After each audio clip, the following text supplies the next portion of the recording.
Okay, I would like to kindly ask all our audiences to please take your seats.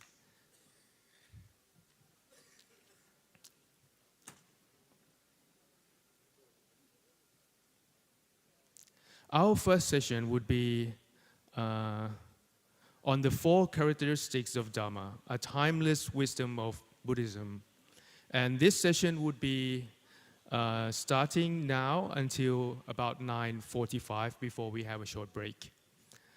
This morning's session, I would like to invite our chairperson to the stage, Most Venerable Professor Palekande Ratanasara Thero, to take the stage. Most Venerable is currently, he serves as the Secretary of the National Center in Sri Lanka for the Asian Buddhist Conference for Peace. And Venerable also holds the role of the Secretary of Sri Lanka Amarupanna Mahanayika Thero. I would like to now invite all of our speakers on stage. Our first speaker would be Venerable Podhipalo Mahathero, the founder of and president of Lokuttara Mahavihara, Maharashtra in India, to please take the stage.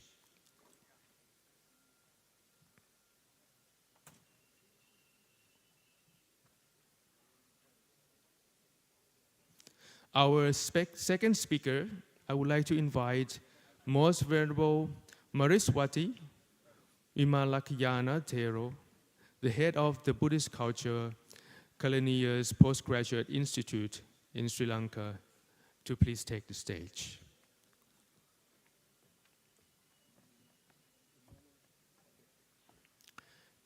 Our third speaker, I would like to invite Venerable Prapanot Isarasakun, visiting lecturer at Mahachulalongkorn University in Thailand, to please take the stage, and with his co-author, Dr. Ankana Apichat Warakit, the lecturer at the Faculty of Medicine in Mahidol University from Thailand, to please take the stage.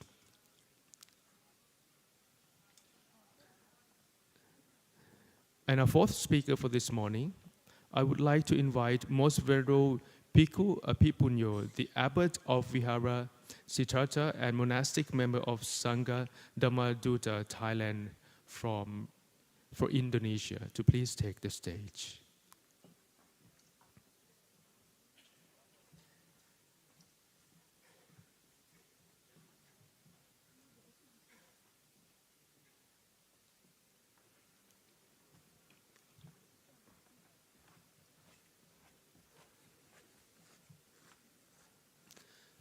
So with all of our speakers ready, so I please would like now to invite our guest of honor, Most Venerable Phra Mongkol Thirakun, the Vice Abbot of Wat Yanaves Sakawan from Thailand, to be our guest of honor on stage.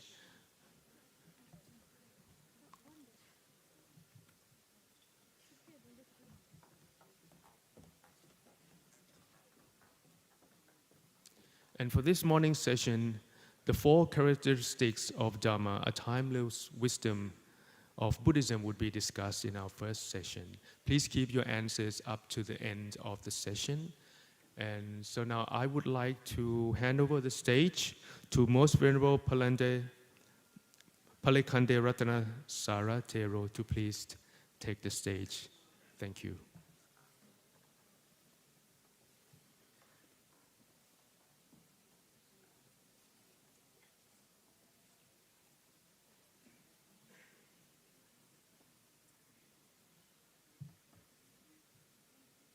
So now I would like to invite Most Venerable Professor Palekande Ratanasara Thero to please chair our session and hold the stage, introducing all of our speakers this morning. Thank you.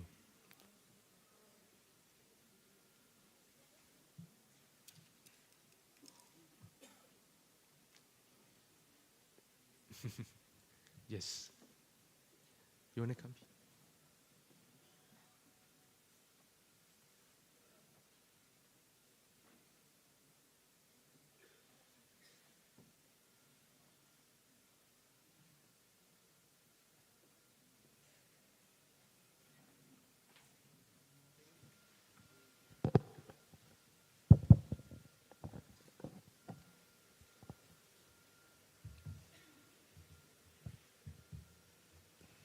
Good morning to everybody. I would like to welcome all of you in this section. Today is a very important, valuable section about the Dhamma, and what is the importance of the Buddha Dhamma for the world. Most Venerable Sirs, it's a great thing. We are following the human being teaching. Our great teacher was the human being, Shakyamuni Buddha. He was born as a human person. But I am not going to ignore any other religious or teaching, but he was not messenger or not creator only. He gave to us very good teaching and sermon, how to manage our life and how to be a very successful life and how to attain to the Nibbana. So his great teaching we are calling Dhamma. Dhamma meaning the real things in the world, a real teaching and also lesson for us. First, I have to say, in Buddha Dharma, it's a very important thing, our philosophy.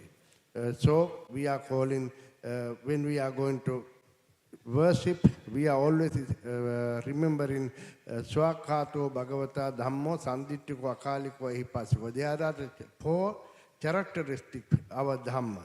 That is a very important thing because nowadays in the world Buddhism is expressing because of that teaching, that principle. What is that one of the characteristics, Sakkaya Sandittika, that we are calling reality of the living being. Because every other religion, so many other teachers are telling everything is from God or something is else. But our teacher told everything is there, the matter and everything depends with the Nama Rupa. Therefore, we have to see which things as it have. That we are calling reality. That it is very important because anybody can't understand what is the something happen. Everything thinking that will that may be creation by God. It is the result of God worker. But our teacher telling no. Anything you have to think as a reality, how it's beginning. In our Pali Tripitaka calling, everything have to see the Yata Bhuta Jnana Dassana. What is the meaning? Is what that matter, it has a thing, yes. Therefore, it is very good understanding. If why we have developing our tanha, because we could not understand that is the reality of that things. We inside of our wisdom, we have to see how it has beginning, how it has extension, how it is finishing. Therefore, Sakkaya Ditthi giving us very good a good way to see everything reality. Because our that our teaching is it's not timeless teaching. It was began more than 2,500 years ago, but still it is not stopping the developing and expressing in the world because of timeless thing. Why timeless this teaching? Because of our great teacher explained everything in the world, how it happened about every matters, about cosmos and about earth and about life, world life and everything. It is not changing, but there are more scientists and everybody researching how it's a beginning, how was our world began, but our teacher told me it is not, anybody can't see the beginning of this world and end of this world. Therefore, it was the true now, but our scientists seeing how began this life in the world more than 550 million ago. They're thinking our life in the world, in the earth, it's a beginning, but it is not actually true of the science. Now, his teaching, Anamata Goyam Bhikkhave Samsara Pubba Kotina Panyayati, they are the not beginning, not places, not ending. It only exists in this world. Therefore, it was his teaching every time which we can recognizing as a Akalika. Ehipassika, he's telling one of character of our Dhamma, is the Ehipaksya. What is the calling Ehipaksya? Come and see. You can practice everything. When that is the very main thing, main teaching, our Theravada and Mahayana teaching, because through the meditation, you can see your inside of your life and outside of the world. Because beginning from Samatha, after that we are practicing Vipassana. Vipassana being inside meditation. When you are doing inside meditation, you can see how it is everything beginning, how it's changing and everything. When you can take in the Vipassana Jnana, you can see what is the world of which exists in. Therefore, Ehipassika is a very important character of our Dhamma. And open like internal attention, you can first understand everything. After that, we have to practice. Therefore, we have to first we are learning theory, and after that, we are going to practice, because it is one of the teacher of our life. Therefore, Dhamma is a very important. Why? Because our Lord Buddha's passing away, the Dhamma was as a teacher, as the head of our teaching. Therefore, Dhamma is given to us a main way to serve our got out of our samsara. Therefore, Dhamma characteristic is always practicing in the world. I can say in my experience, why Dhamma, this characteristic is very important to express the Dhamma and propagating Dhamma. Sometimes we are using Dhamma as a prayer, as some culture, but it is not very important, very caloric. Dhamma is a practicing given to express, propagating this Buddhism. Why I calling this? One time, great writer of the Russia, Lev Tolstoy, when he was ill and he was the hospital, and near his bed there was the Buddhist Lama from Kalmykia. And why? Some people hit to that Lama. That Tolstoy asked him, why you are not returned to him? No, our Lord Buddha, our great teacher, told us non-violence. Therefore, look at that, non-violence. Therefore, very would like to Lev Tolstoy, and he became he started to learn Buddhism and big influence. And after that, his books was very important because of the influence of our Buddha Dhamma. That other thing is, what is I call the Akalika, Akalika timeless thing. Your beginning Buddha Dharma gave the way to teach how to search the world. That we are calling Buddhist cosmology and other planet. That Russian writer studied about Buddhist cosmology and wrote the first Buddhist book in the Russian language. Therefore, that is the Akalika, his teaching, our teaching about the universal. That was the Akalika, is the timeless teaching. Therefore, it was very important characteristic of our Dhamma. Now, therefore, we are preaching in our preaching halls to our believers to not only listen, use Dhamma as preaching and prayer, because we are not praying. We have to practice. Therefore, in the world, there are most of thousand meditation center. That is the place where the practicing our Buddhism in Mahayana tradition, in Theravada tradition. That is given very important for the to our life.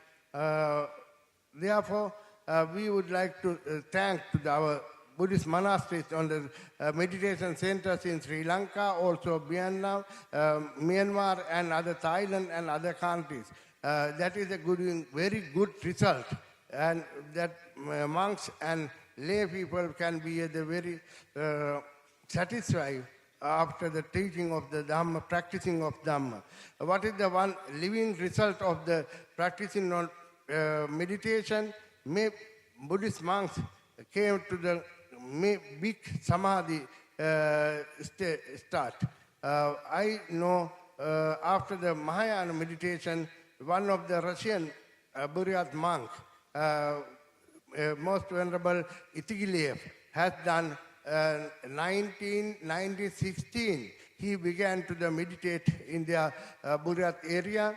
After that, 1926, he became the Siddhi, and he determination to, after his death, don't spoil his body, and to show the people who are not believing about the Dhamma's power, that now you can say, after what is the result of meditation, his body was not spoiled, and nowadays they are in the Ivolginsky Dasan in the Buryat. Therefore, what is one of the result of practice of Buddhism in the world?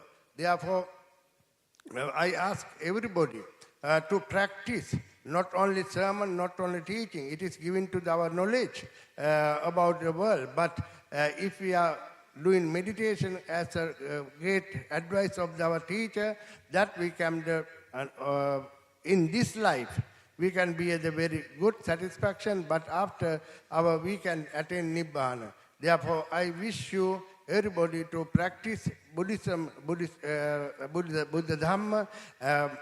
You can propagate it in the world, but see how to practice and how to learn how to do meditation as a Vipassana meditation. So therefore, thank you very much for your kind attention.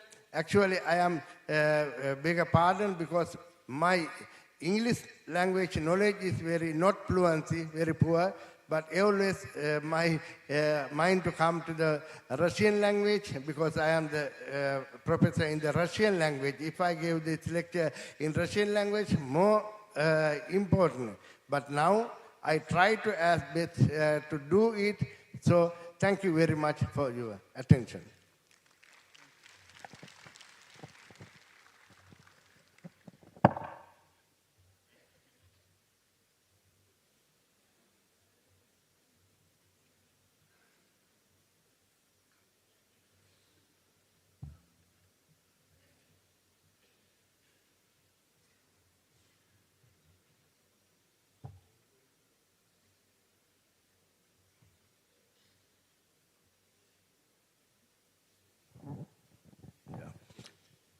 Yes, most venerable sirs, let me introduce our good friends, Venerable Bodhipala Mahatero.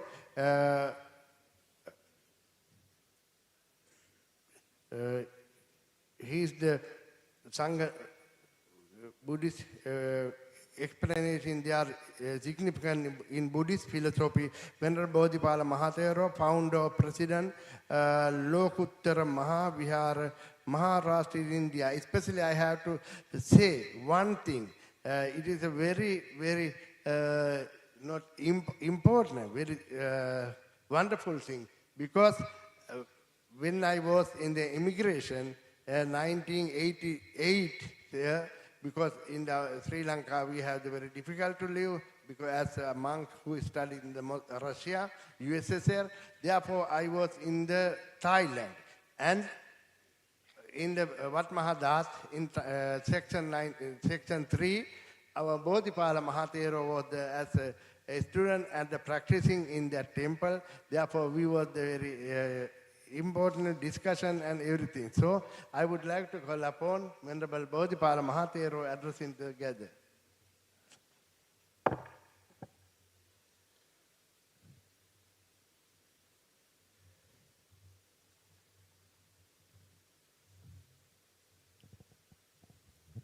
Good morning to all of you.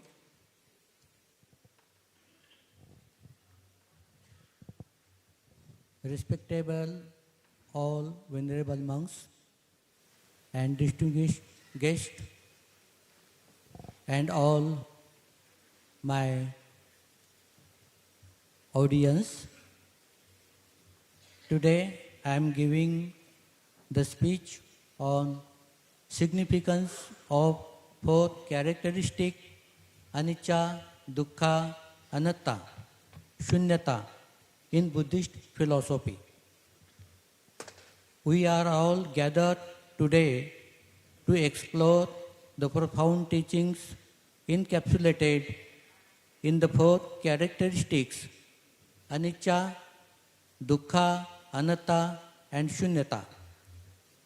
These pillars of wisdom rooted in Buddhist philosophy beckon us to unravel the mysteries of life and find deeper meaning of our existence.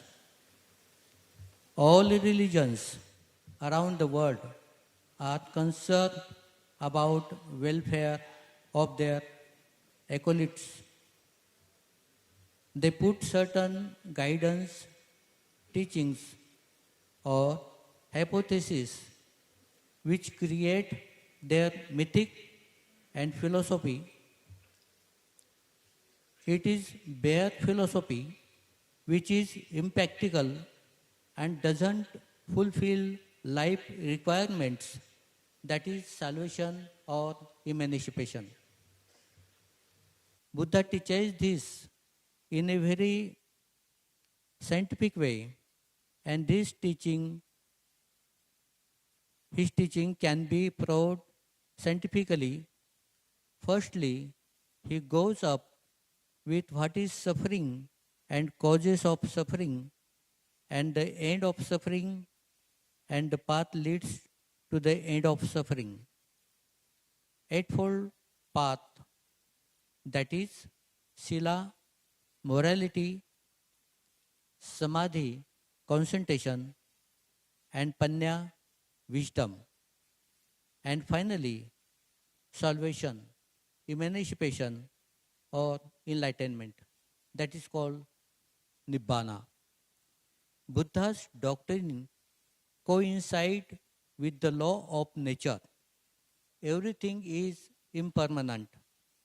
According to the philosophical point of view, Buddha's teaching have four characteristics that are anicca, dukkha, anatta and shunyata. Now, I will proceed on to the introduction, brief view and significance of the four characteristics in Buddhist philosophy. Anicca. In this universe, nothing is permanent, stable and certain. Everything is transient. Our life is uncertain. How can one get attached to it and create greed, hatredness, and delusion for it? How can one be egoistic, selfish, and scandalous with others? If one understands the significance of anicca, then arises love, compassion, sympathy, and benevolent heart for others, and enjoy life full of happiness. Life is uncertain, but death is certain. Dukkha. All sentient beings suffer in their life through the cycle of birth and death. They struggle to survive the life full of hardship, sorrow, pain, lamentation, and grief. The causes of dukkha are greed, hatredness, delusion, and ignorance. Through the Buddha's teaching, the solution to eradicate it is by following morality, concentration, and wisdom. One has to eliminate all kind of defilements, mental pollutions, and inappropriate behavior by one's own effort and proper practice. He or she will get enlightenment or emancipation.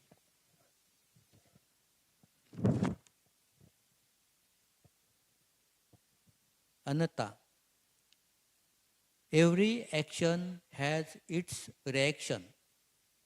One is the product of its own karma, which is formed by mental thoughts, physical actions, and verbal actions. There is no soul as well as no self. Dogma, blind faith, unreasonable belief, or hidden fear doesn't exist. Character of anatta goes on its own way without the interruption of any external force, and it is identified as anatta in Buddhism. Considering the significance of anatta, person is the creator of his own destiny. One has full freedom to think, to act, to realize, and to take proper decision. One eliminates all kind of dogma, blind faith, unreasonable belief, hidden fear, or illusion from his mind. Through the achievement of wisdom, one can see things as they are to get enlightenment or nibbana. Shunyata. In Shunyata, all things come in its original state or form, which is void, empty. Characteristics of Shunyata are voidness or emptiness of being. Shunyata and anatta seems to be two sides of the same coin. It shares the similar characteristics: emptiness, voidness, non-ego, non-self, and no soul. Significance of knowing Shunyata: it is eliminates and realizes emptiness, voidness, non-ego, non-self, leading into ultimate peace, happiness, enlightenment, that is Nibbana.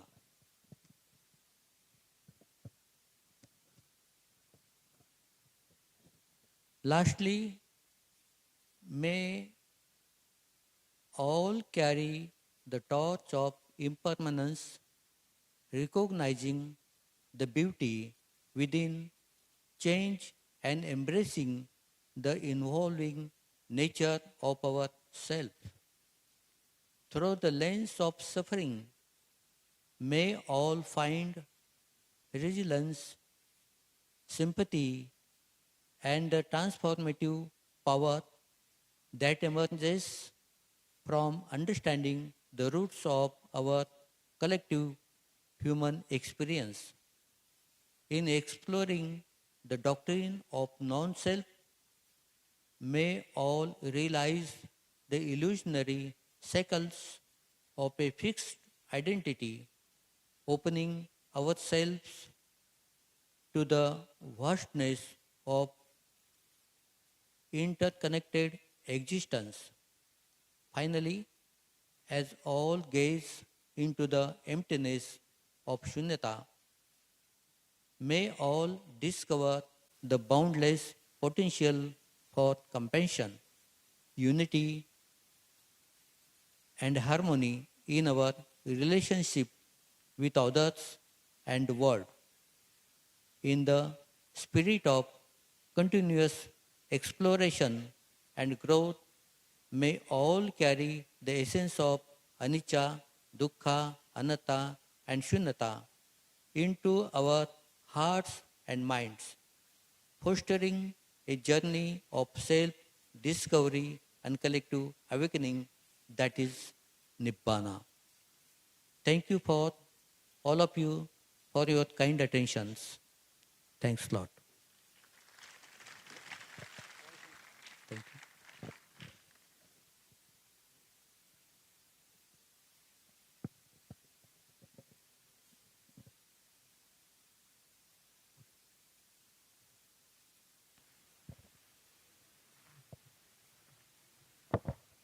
Thank you very much, Your Eminent Venerable Bodhipala Mahatero. It is given for good enlightenment for the us.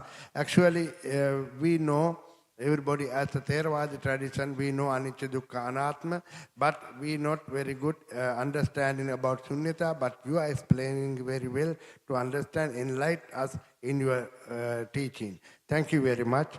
I would like to call upon next our speaker, most venerable Professor Miriswati Vimalanjana Thero, head of the Buddhist,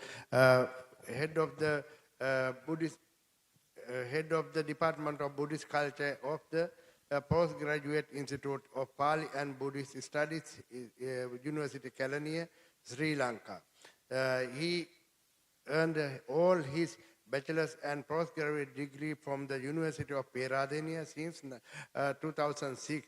He has served for 3 universities, including Bhikkhu University in Sri Lanka, the universities of Peradeniya.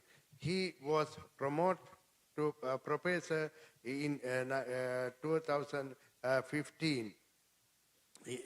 He has written over more than 40 research papers for the local international journalists in Sinhala, English, and author of 2 books. He has presented many research papers for international academic forum, not only in Sinhala, English, and Pali. He has organized a number of the international forum and talks. He is the one of the winner of Best Young Researchers Award, Research Award for the 2 years from University of Kelaniya. It is very, I very like because I also studied in University of Kelaniya. Thank you very much. Please, your attention. Namo Buddhaya. Good morning, everybody.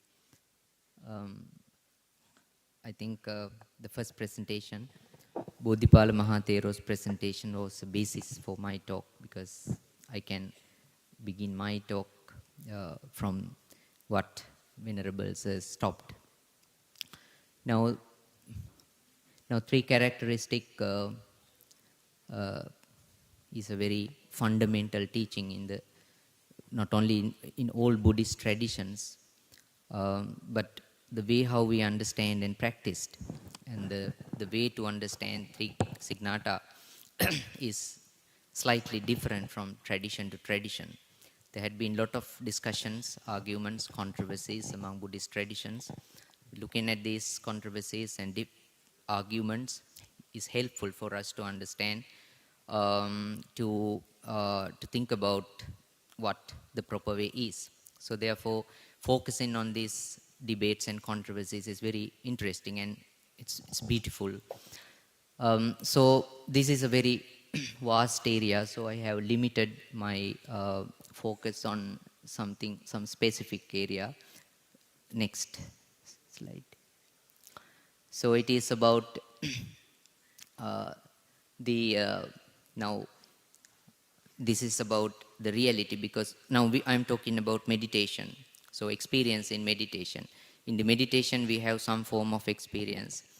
So this experience is, it's a different form of experience, not the experience that we have in our normal perspective, normal experience, but it changes.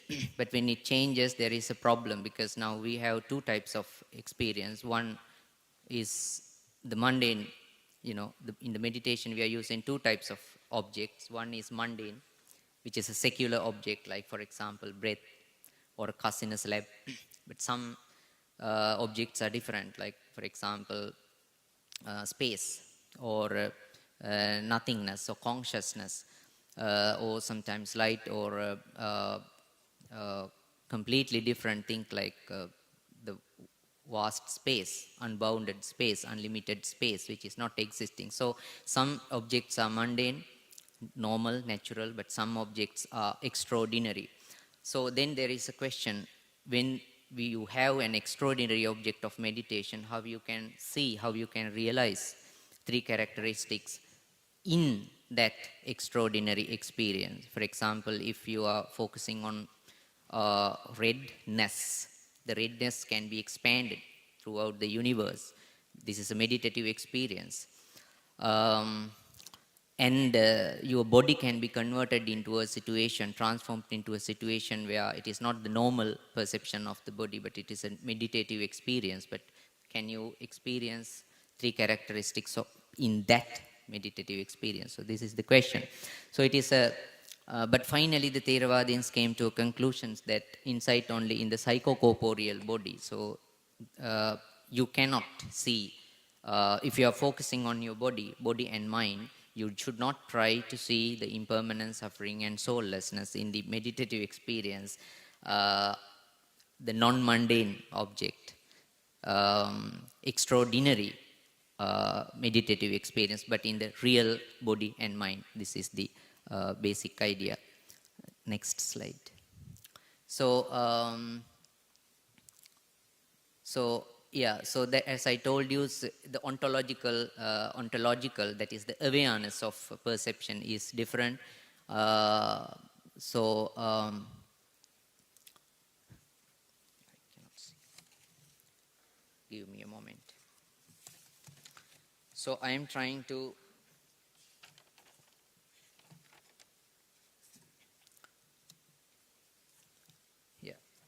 so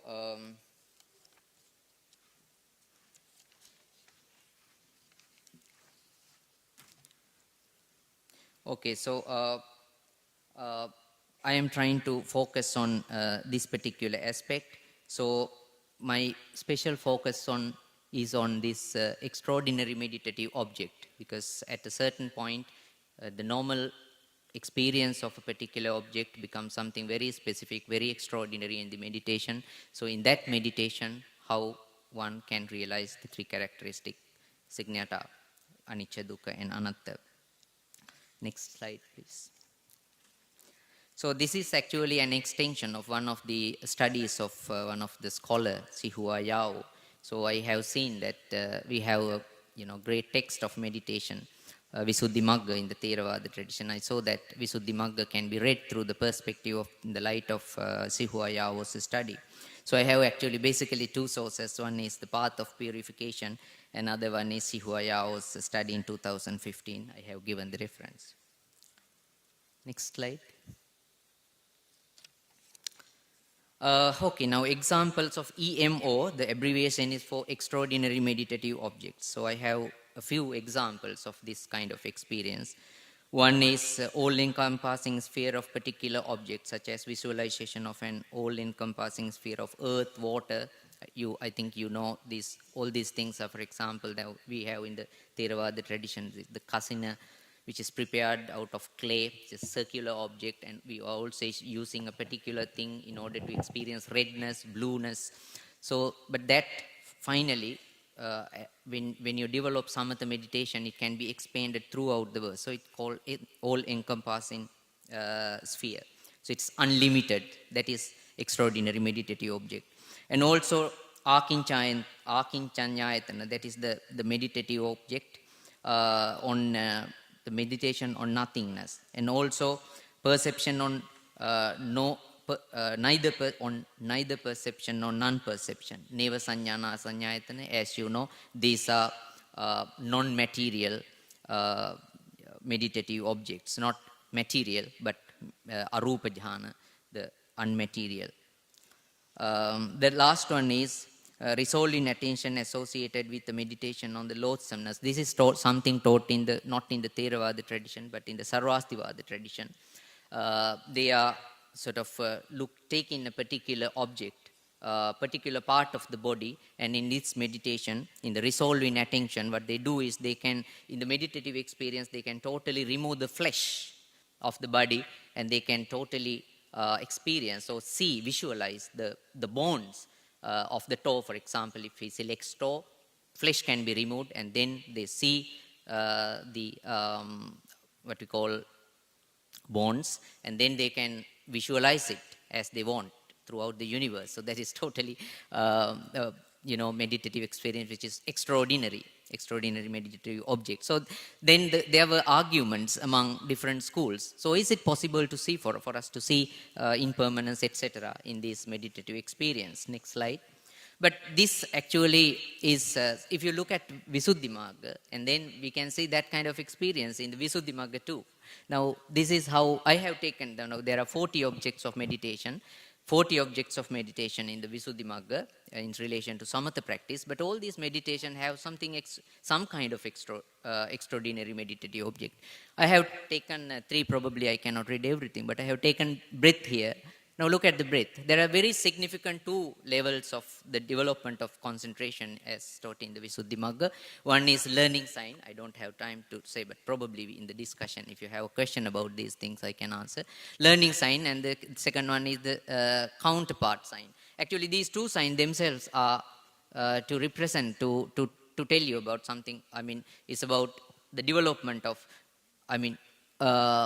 the stages of development of meditative experience, which make the ordinary meditative object an extraordinary meditative object. So if you take breath, you can see how the breath is felt transformed from the ordinary object to a very extraordinary meditative object in the meditation. So they say at the learning sign level, a light touch like cotton or silk cotton or draught.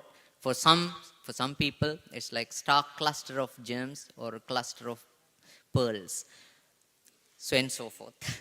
For example, again at the learning sign, for some others, rough touch like that of like cotton seeds, a peg made of hardwood.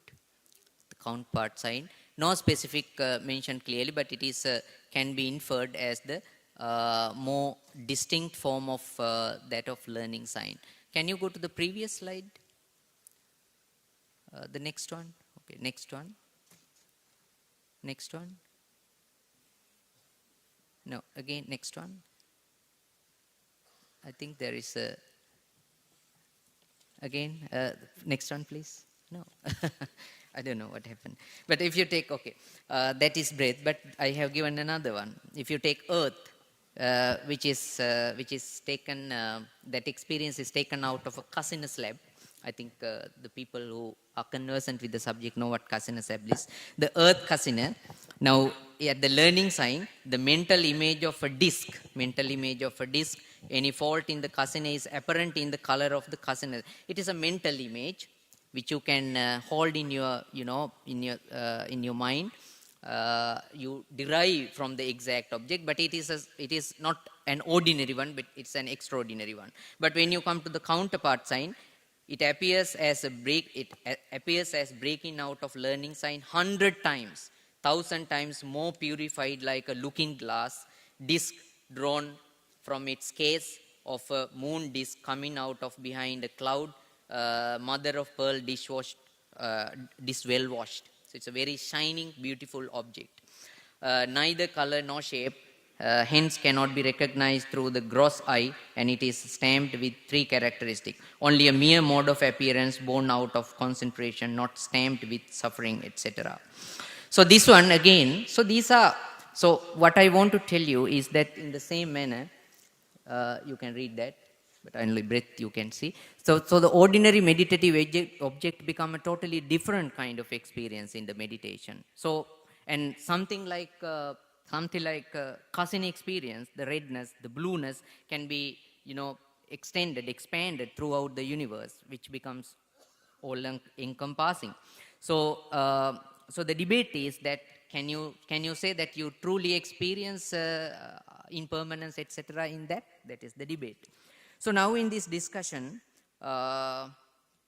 Sanghabhadra, there are 2 kinds of counter arguments. One in from the Sarvastivada tradition and another one from the Theravada tradition.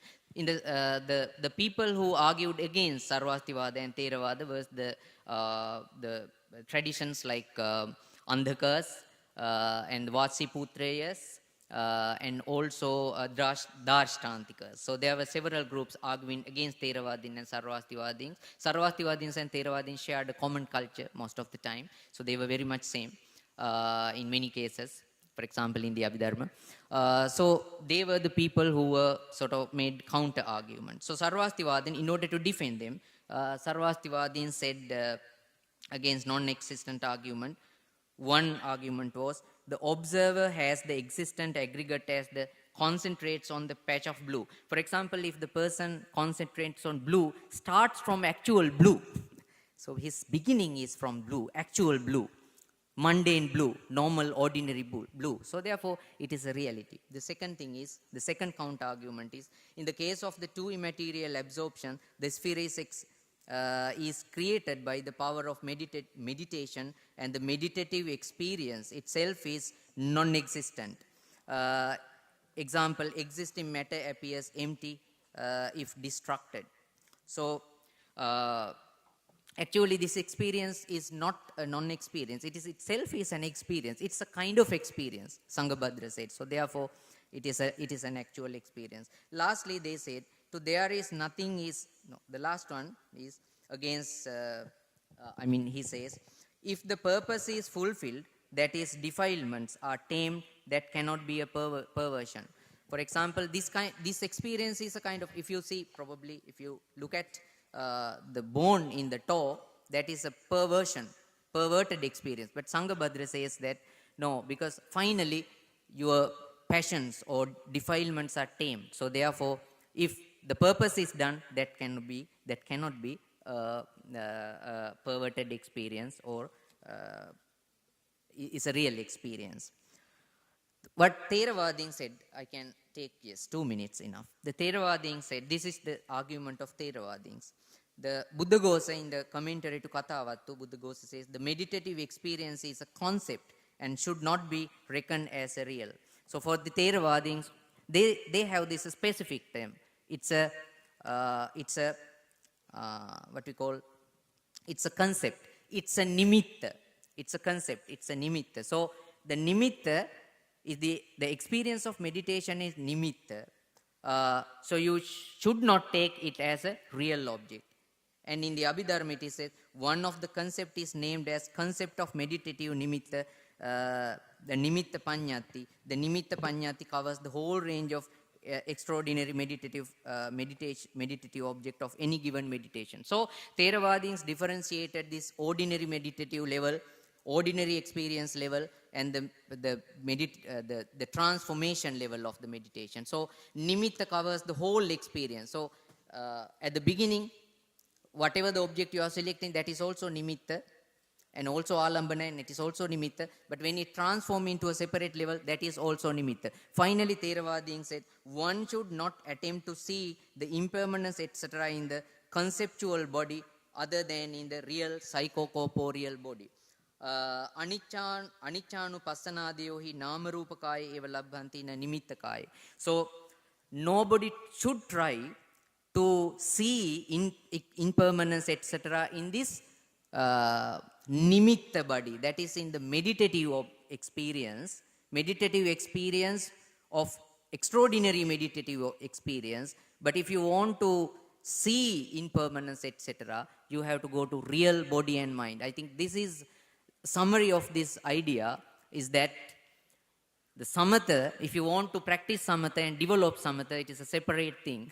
It's a separate thing. But if you want to see vipassana, if you want to see vipassana, impermanent suffering and soullessness in the real sense, that should be done not in that transformed meditative experience, but you have come out of that, and making that as the basis, you have to look into your real body and mind. There, it is there where you have to see impermanence, soul suffering, and soullessness. So samatha, the improvement of samatha in that sense, I think, according to this explanation, improvement of samatha is truly one side, one realm, and then the vipassana should be slightly, I mean, you have to use that samatha practice, samatha experience or development of mind in terms of samatha as the basis, and then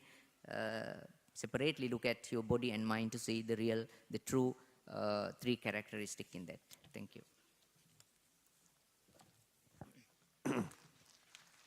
Thank you very much, Professor Miriswati Vimalanatero, giving good explanation, both tradition about meditation and our mind. Thank you. Now I would like to call upon Most Venerable Panot Isara Sakul, the visiting lecturer, Mahachula Kong Rajamaha Vidyalaya, University of Thailand, co-author Dr.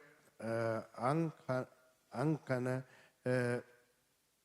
Appamanna lecture, faculty of the medicine, Sri Raj Hospital, Mahidol University, Thailand.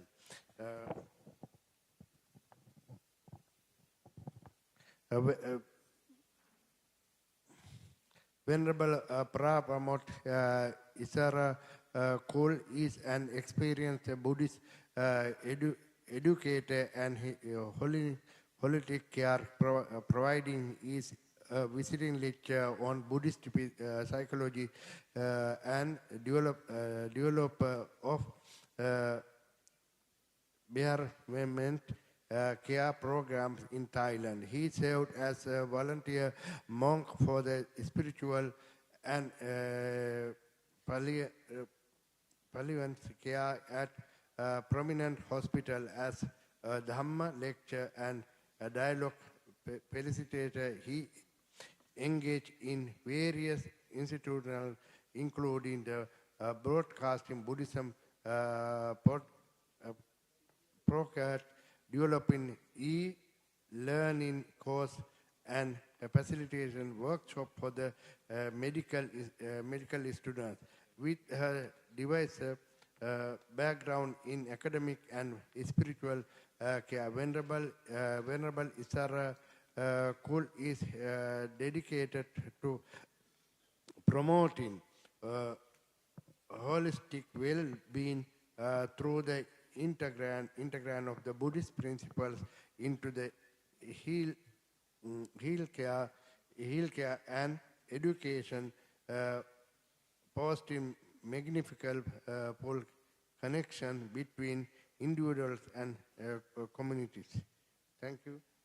Most Venerable, I would like to call upon your Venerable Pramod Isara Kul.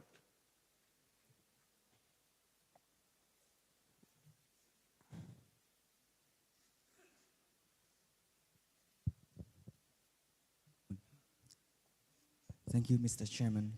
And in this session, we have 4 papers discussing about anicca, dukkha, anatta, and sunyata, the wisdom of Buddhism, which is timeless. In the first 2 papers, we present the meaning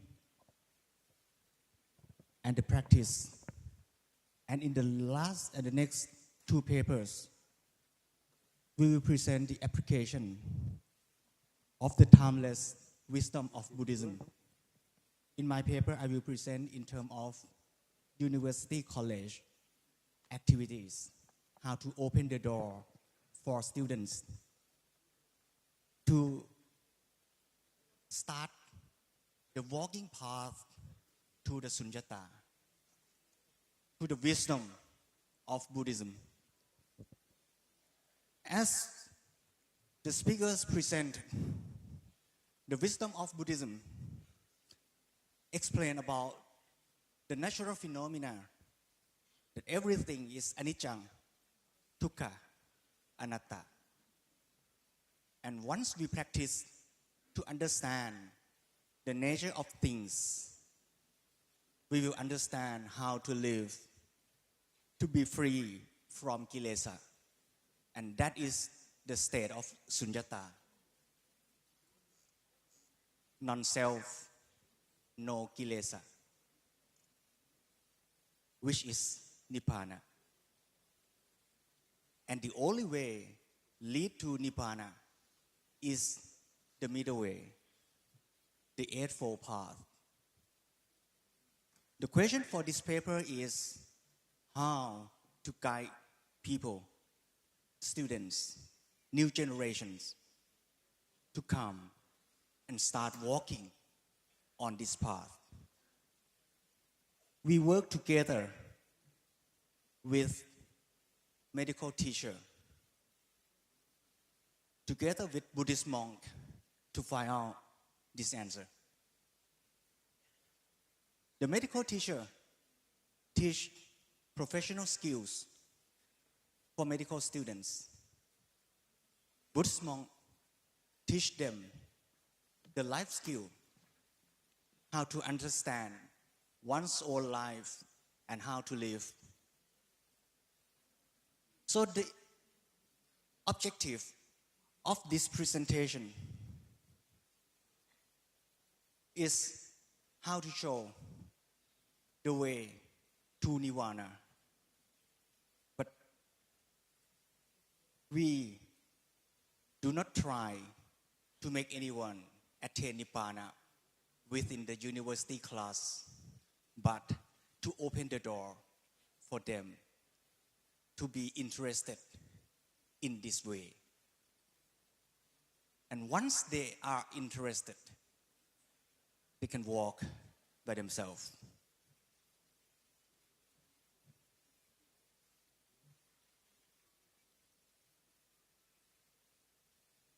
So, the way we will lead them to this way, we use the concept of the middle way or the Eightfold Path, which is the fourth item of the Four Noble Truths, which is the way. And the Eightfold Path can be summarized into Trisikha, Sila, Samadhi, and Panya. And these three domains of training can be applied to the real world, to the 21st century skills or the power skills for real life. We separate these three training, Sila, Samadhi, Panya, in four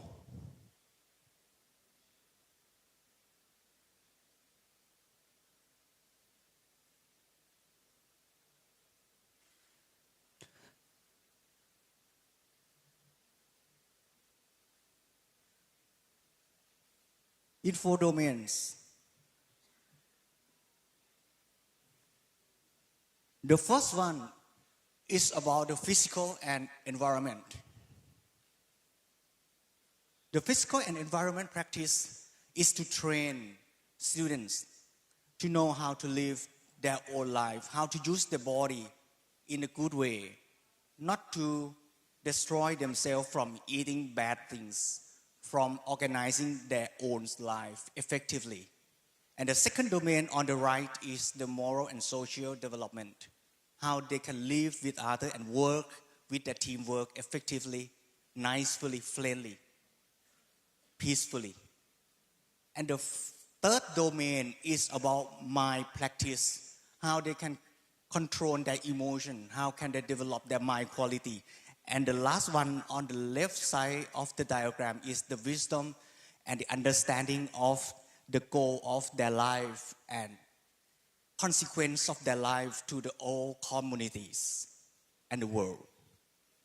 For all these four domains, we use the concept of Buddhist teaching together with Buddhist psychology to design the active learning process from four domains into 3 levels. Not only for individual level themselves to be able to use and utilize their own life nicely. The second level is to work together. On the right of the presentation slide, which is not coming yet. The second step is for the working step, that they can not only have their own better life, but they can work together with others better. And the third step is for the social development. They can be the part of the country and the world, can be the world citizen who can make this world better. And to be able to do these things, we use the 4 domains to develop students in 3 levels. And to do this, we have to do in both 2 sides. First one is to develop the teacher, and the second one is to develop the students together. And Ajahn Angkana will present how can we develop these courses to develop both teachers and students by 4 domains in these 3 levels. Please be noted that the most important thing is not to make them attain Nibbana in the class, but to open the door for them. And the most important factor is the faith. How to make the students, the young generation, love, understand, and interested in Buddhist wisdom. Please present the class. Okay, before the class, I introduce my program. Applied Thai Traditional Medicines is the bachelor degree in the 4-year in curriculum, about 155 credits. All students to learn about 4 program about Thai traditional medicine is way to investigate and diagnosis and plan to treatment for patients. The second is the traditional pharmacy that's linked to herbal medicines and manufacturing process.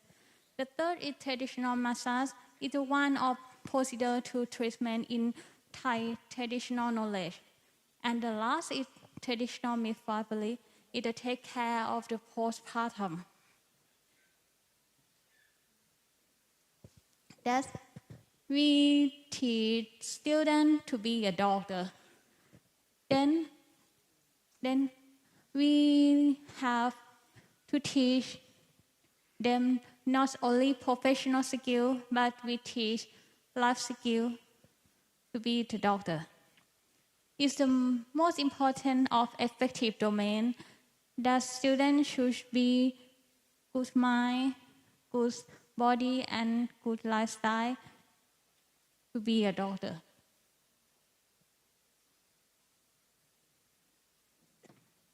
For example, in life skill course, in the 4-year, in the curriculum, the upper part is the extra curriculum of life skill.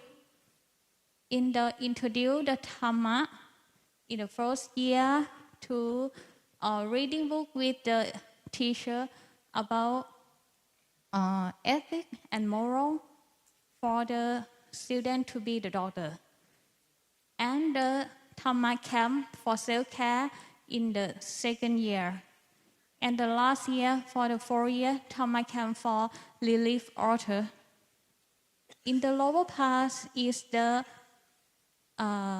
in curriculum. The first year is SITT 165 to introduce students to know way to learn and how to learn and value and human being. The second year, SITT 202 is life skill learning for 4 principles for life development. And the last year, SITT 468 to teach them about holistic care. For example, the extra curriculum with Dhamma camp for self-care. This objective in the camp, we want to teach the daily practice for living, for learning and working, and Dhamma in practice and create happiness. We coordinate with the monk.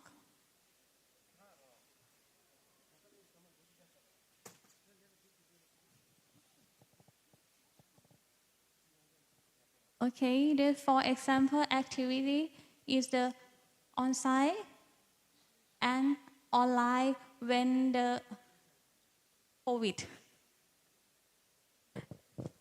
In the first part, the monk and the student check in to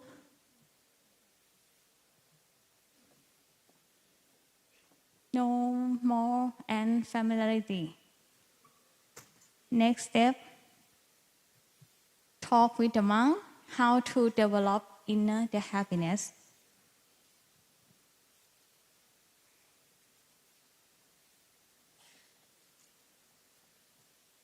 And the review for your desire, your life, and way to life.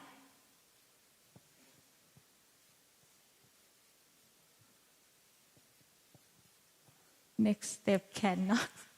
Okay, it's a train mindfulness, training the tree drinking, and the sensation with your eye, your tongue, your touch, and separate what's real of life, what's thinking. And make friend the good relation with the author.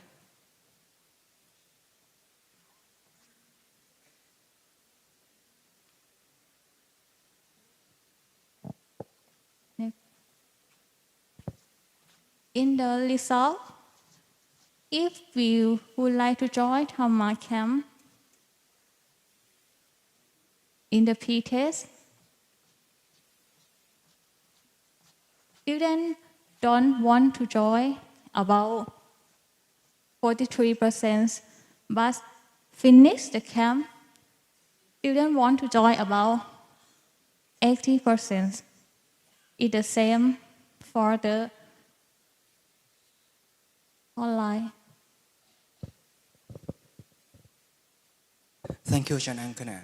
And from this slide, it's very interesting that the students start the camp with feeling not so interested.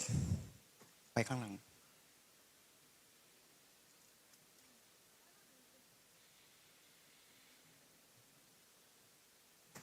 From this slide,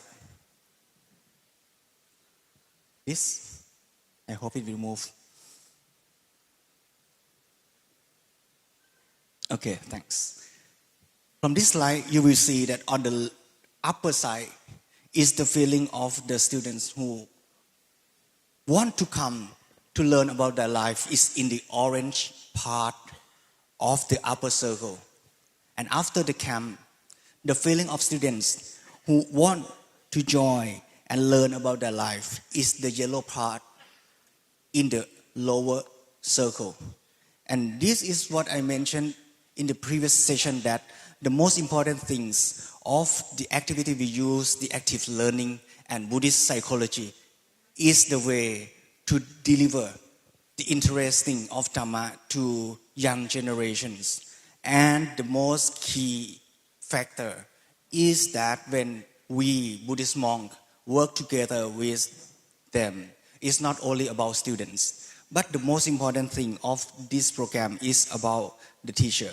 And we found that in our period of 5 to 10 years working together with this academic staff, the red line is the role of Buddhist monks, and the blue line is the roles of medical teachers.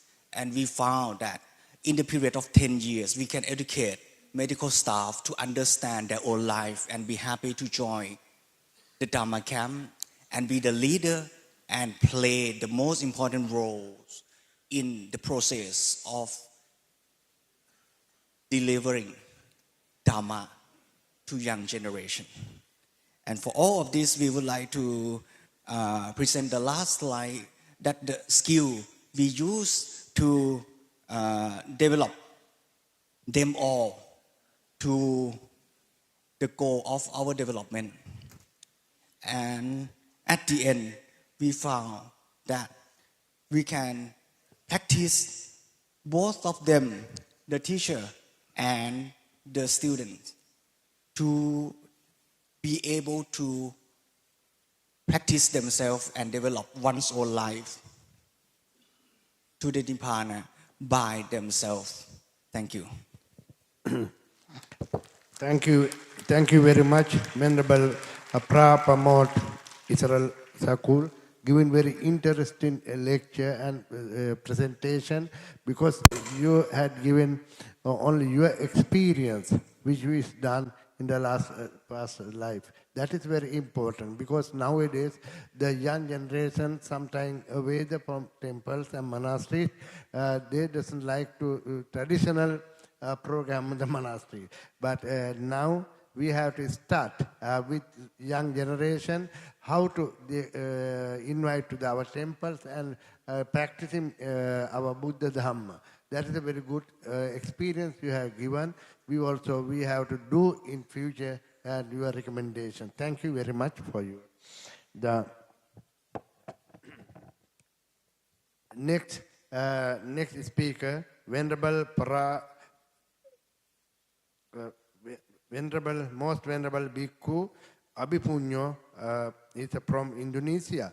Actually, he is a very wonderful life and very interesting life, because he ordained age of 21 in Thailand, and Dhammayuttika Nikaya and sect, and his monastic journey spent 3 years in Thailand. He was in Thailand under the guidance of the preceptor, and after receiving permission from his preceptor, he left Thailand to Myanmar, and he studied in Myanmar International Buddhist University and receiving the 3 years, and also 1 year in Sri Lanka.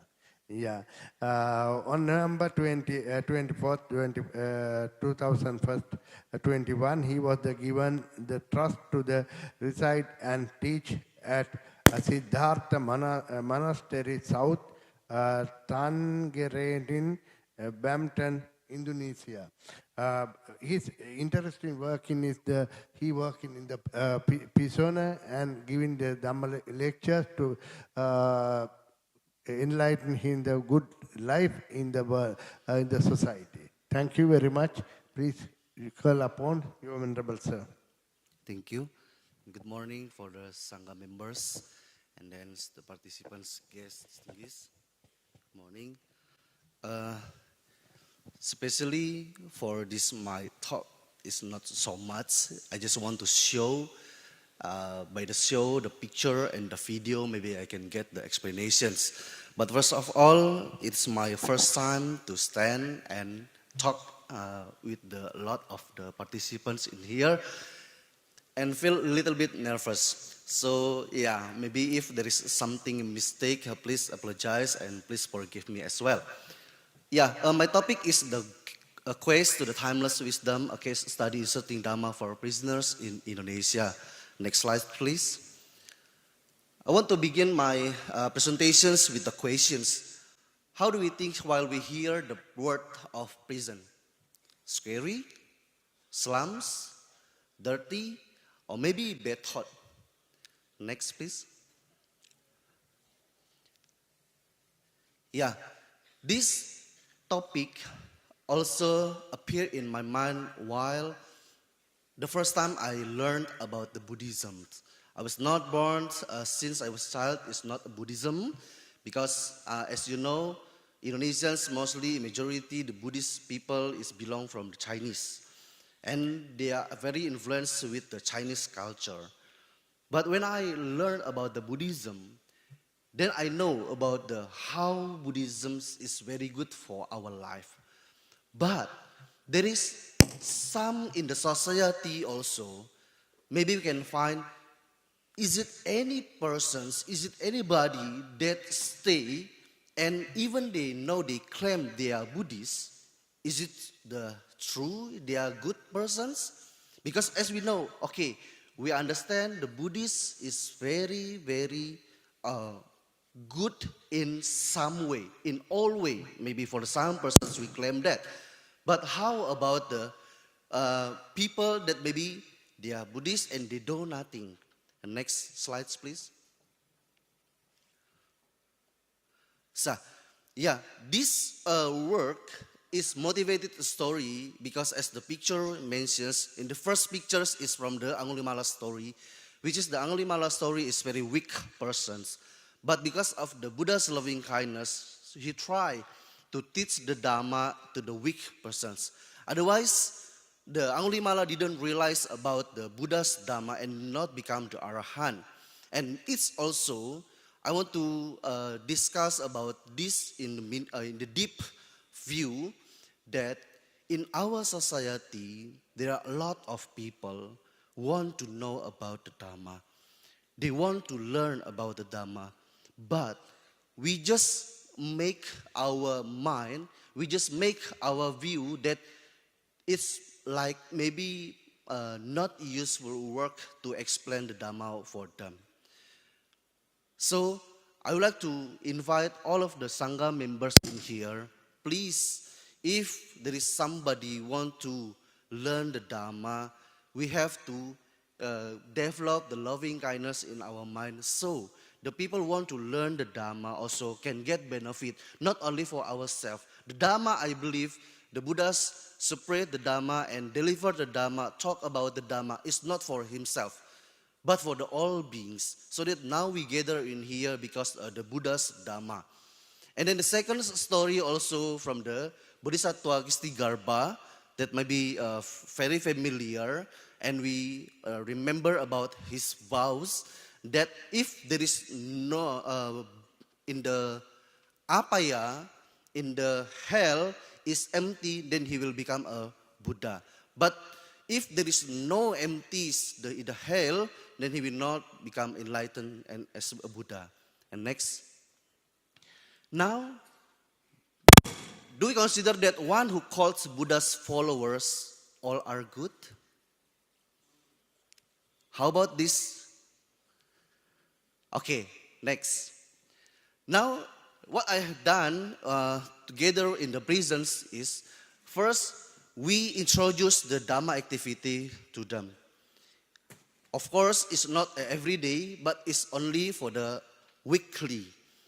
And then we have also the offerings alms bowl. We teach them how to offer such kinds of offering, how to do the traditions that when we offer to the monks.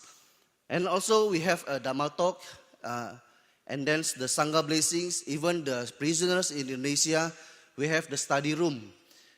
We give them a lot of books in order when they have a free times, so they can read the books and know, not only for the books as well as internet also available in their room, but maybe a limited access or something like that. Next. And we have also the same right with the another religion, because we may think that Indonesia is the Muslim country.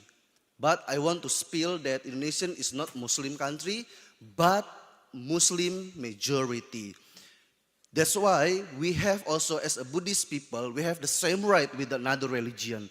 We can do such kinds of celebrations, which is this picture that we have done the Vesak celebrations with the one of venerables from Singapore, Venerable Achan King Kemako. So he resides in Palai Temple. And this, all of the members have us to make the celebrations is more funny, more religious in the sight. Next. Now is the video how we perform for the prisoners. And even they have the temple in the prison. The red color is their temple, small temple, and in the temple, in the prisoners also, it's not only for the temple. They have church, they have mosque, and etc. Next, please. Now we introduce them also how to do the walking meditations. It's just like we see in the screen. Next, please. And then this is a weekly teaching done by every Saturday. Next.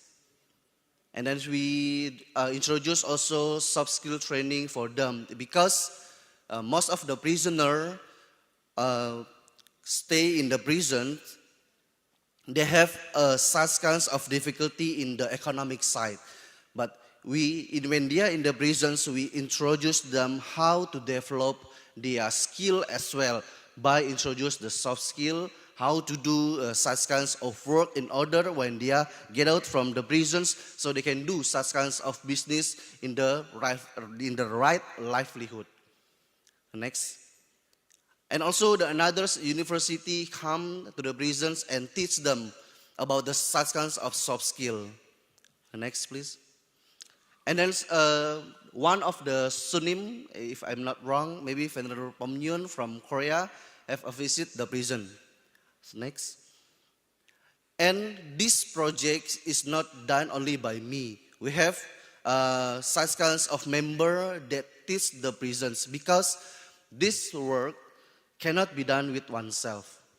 This work cannot be done only for the one organizations. But this project can be done if we work together. In this case, also, I want to introduce another contributors in this project, which is all of them, the two monks, Chang Terawaro and Venerable Abirato. They stay in my temple, and I give them also the opportunity to preach the Dhamma. And then this project also introduced by the Bro Hardy and then Bro Hendra. Next. Yeah, as a conclusion, in this project for the prisons, we have to collaborate. I believe when we claim that there are Buddhist country, but in the Buddhist country also there are prisons, right? So as Buddhists, we have to close our eyes, we have to walk together, and we have to give a chance for them also to change their habit, to change their mind. Otherwise, if we don't introduce Dhamma for them, if we just claim and we just judge them, oh, you are a very bad person, you are a very weak person, so they don't have a chance to be a good person. Because the Buddha's teachings also introduced by the Prachan Panot, he mentions about how our society, right, is very, can say the characteristics about the anicca, dukkha, and anatta. But they are already in the prisons. And also when we introduce the Dhamma, they also can be changed. And it's a good person. That is why we have to collaborate, we have to work together. And also, as a conclusion, also don't judge a book by its cover. We may say they are very weak, but we have to think again, they commit such kinds of things because some reason. And also, support Buddhist people who want to work in the government. We believe that if there is a leader, for a Buddhist leader, the Buddhism will be developed. That's why in our community, if there is Buddhists want to join in the government, we have to support them. Next. Okay, that's all. Thanks for listening.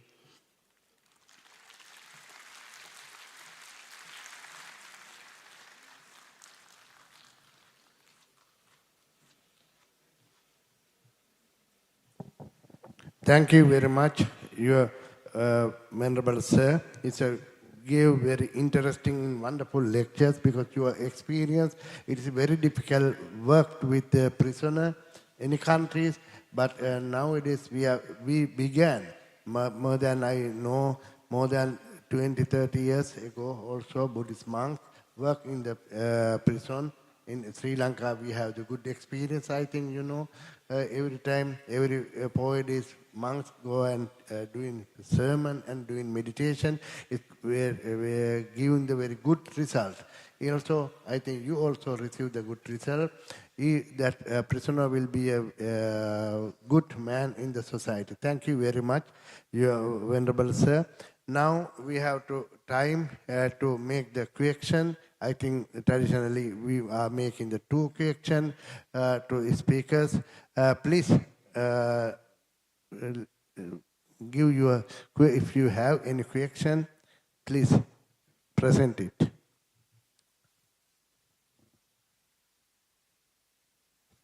Yes. Yes.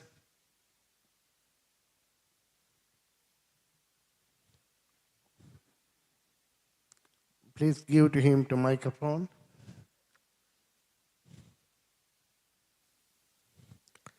Your name and country. Who speak translator, English translator? Tongurumuchi, please translator. Okay, I'm Kishitemba Pajo from Dribunguma Monastery. So I want to like one question for speaker, first speaker. Tanda di kongi karu sombaresana chugi domshi kol sombarwala.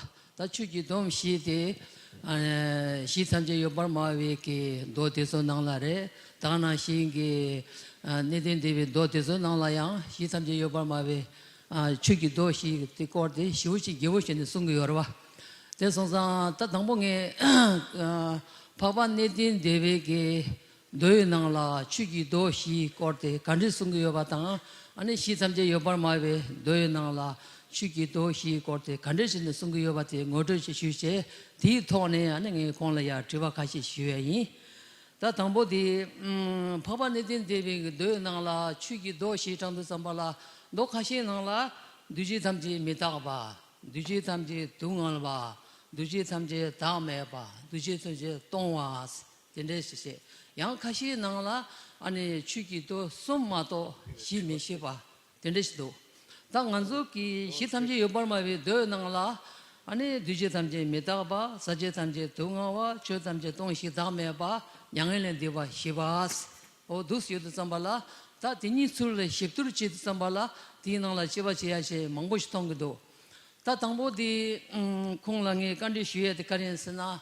다 두지 삼지 메다바세디 네덴 데베게 도요낭라 요레 시 삼지 요바마베 도요낭라 요레 대선상 두지 삼지 메다바세디게 메다베 되는데 단다 콩게 송야디 아니 직베랑시 세 마토 된데게 송마송 세상에 지바 당보디 아니 두지 삼지 메다바세디 메다베 되는데 미다드네 메드당 소바나 인게 지비드 지부마도 데 마인베게 지 유비랑 신라서 바 덴데게 리시 요레 요 마레세 시야 당보다 니바티 네딘 데베나라 추기도 숨당 희기 개발대 간르신의 연구 요레세 니바티 대시야이 데네 Sorry, if you can very shortly, please present it. Okay. So, Okay. yes, Venerables. So the question is regarding the four, the seals of the Dharma, the four seals.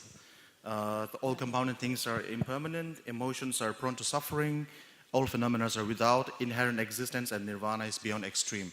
So the four seals, basically. So in this regard, in some of the sutras, especially in the Pali section, there are the mentions of only three seals. So without going further, he actually wants to deal with the first question, the first of the four seals, which is all things are impermanent. So in this regard, when we, according to what he heard from you, it seems as when we talk about impermanence from the Pali perspective, it seems as we are referring to something only in the sense of something that decomposes or degenerates. So is that the only understanding of impermanence, or is there more to it? From what his understanding, there is something, there is the aspect of change in impermanence as well. So is that there as well, or it is just the trait of decomposition only when we define impermanence? So how would you define impermanence from the Pali perspective? Thank you very much for your question.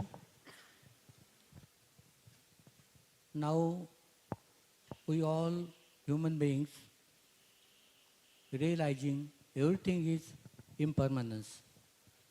So, if we realize impermanence, the person is impermanence, everything is impermanent. So, how we can attach to some certain ideas, some certain identities, or to some certain thoughts? So, everything is changing, transient. We all human beings subject to decay. So, how we will attach to greed ourselves? How we will attach to hatredness? What it comes in our behavior or scandalous behavior to others. So everything is changing. So we must understand that everything is decay and everything is changing. So there is nothing to attach in this world. Everything goes by its own way. When it goes by its own way, then there is nothing that we can create. Our ego, we can create our self, we can create there some special identity or some special egoism. So everything is changing. So it leads to the universal law. Everything is impermanent. There is nothing is permanent in our life. But one thing is certain in our life. Life is uncertain, but death is certain. So when we consider the life and death, that is also leading towards the nirvana by the right thoughts, by the right intentions. So we can understand we are forwarding towards the higher enlightenment, that is higher salvations, and that is called nirvana. Thank you very much. Is another question, please? Yes, Venerable Sir. I'm Venerable Sirinivasa from Sri Lanka. This question also goes to the same presenter. I have such kind of idea that there are only three characteristics in basic Buddhism. Here, the four characteristics of Dhamma are mentioned. So, according to my opinion, the Sunnita also is included in those three characteristics in Anicca, Dukkha and Anatta. So, may I have answer for that question, Venerable Sir. Okay, thank you very much. According to the philosophical point of view, in Theravada Buddhism, we mainly focus on three characteristics, that is anicca, dukkha, and anatta. But in Mahayana philosophy, in Madhyamika, Nagarjuna's philosophy of shunyata, it is also very important. And this shunyata, it leads towards ourself to non-ego, non-self, and no soul at all. So in shunyata, everything is going to voidness, emptiness, and that is the similar characteristics to the anatta in Theravada Buddhism.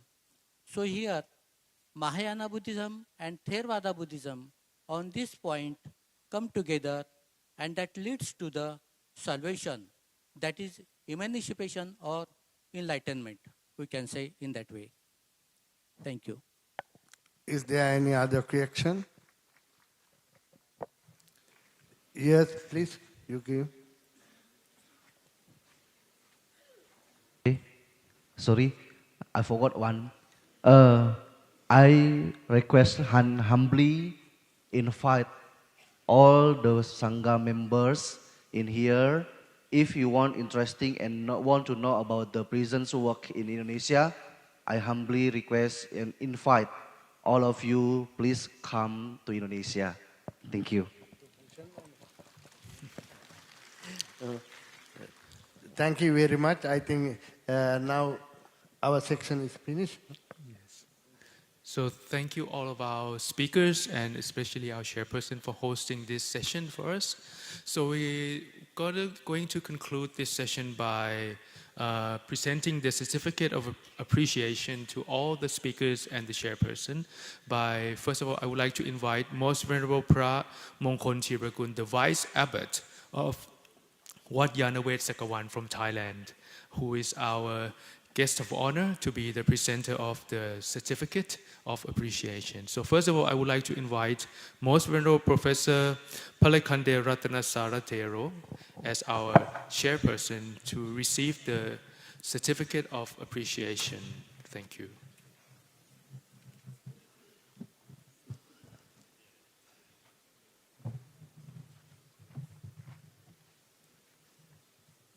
Next, I would like to invite Venerable Bodhipalo Mahatero to receive the letter of appreciation.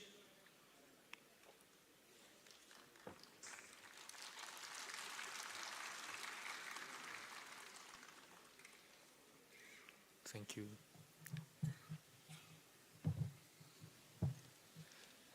And third, I would like to invite Professor Venerable Mariswati Vimalakiana Tero to receive the letter of appreciation.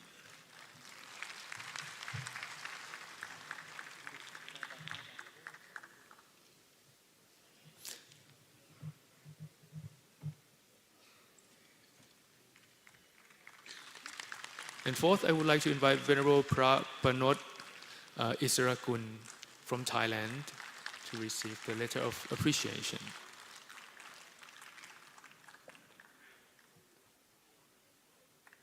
And last but not least, I would like to invite Most Venerable Bhikkhu Abhipunyo to receive the letter of appreciation.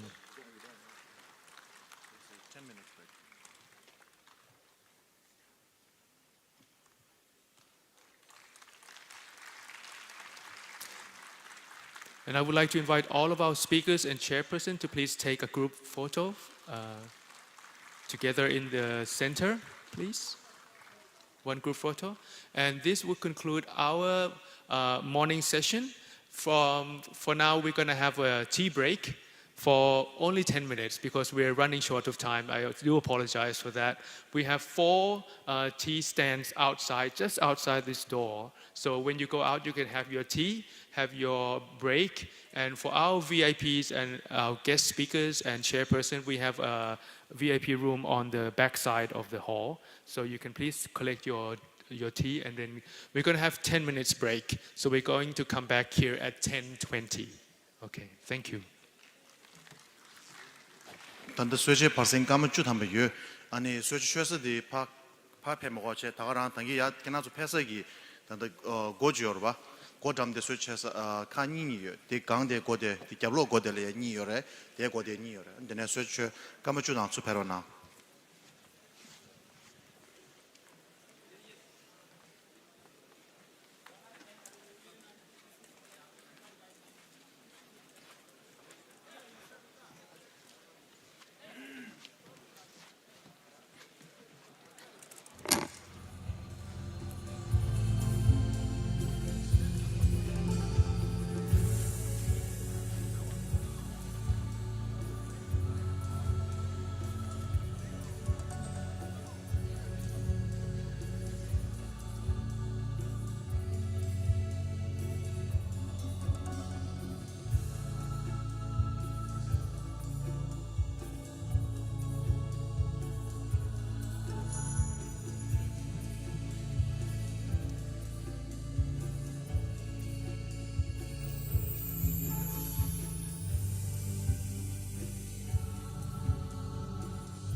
이거도 지랍니까?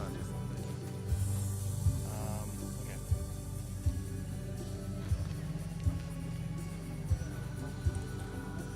남부조 수제취에 차서는 수제취에서기 포버지로 깝지로 봐. 이 나온 남마별로 지로라 되게 유서도 유셔로 나와서 뒤성도. So there's an announcement that those when after having your refreshments like tea, please don't bring the cup inside, or if you bring it inside, please dispose it off outside at the dustbin. So don't throw it, don't leave it at your seat.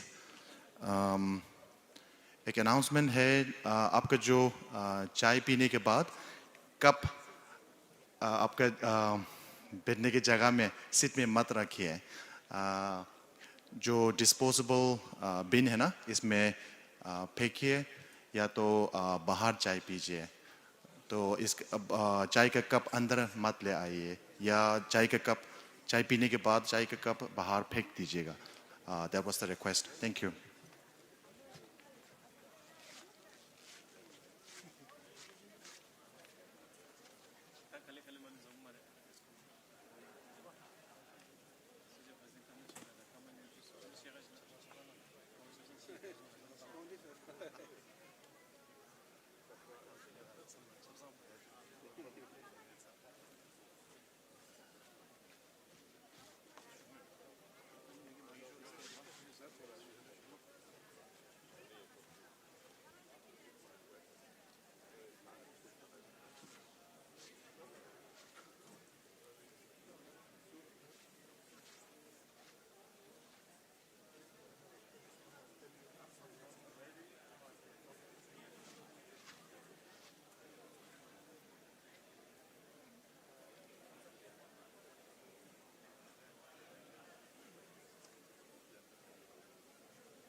Good afternoon, everyone.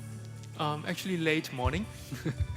Late morning. We are about to start our next session within a few minutes. So if you would please kindly take your seats. We're going to begin our second session for this morning. And the session will be on the four immeasurables very soon. So please take your seats. Thank you.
Good morning, all of our participants. We are going to start our second session of our second day of our International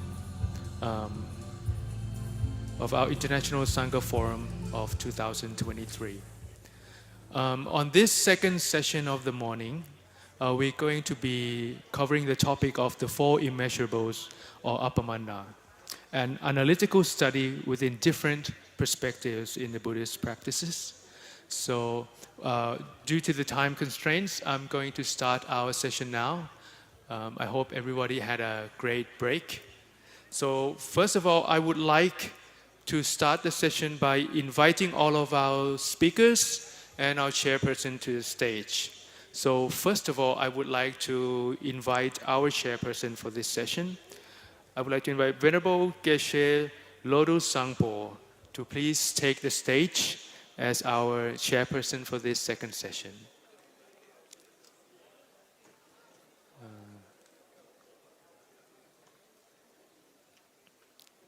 Next, I would like to invite our first speaker, Venerable Geshe Lobsang Nyima, to please also take the stage.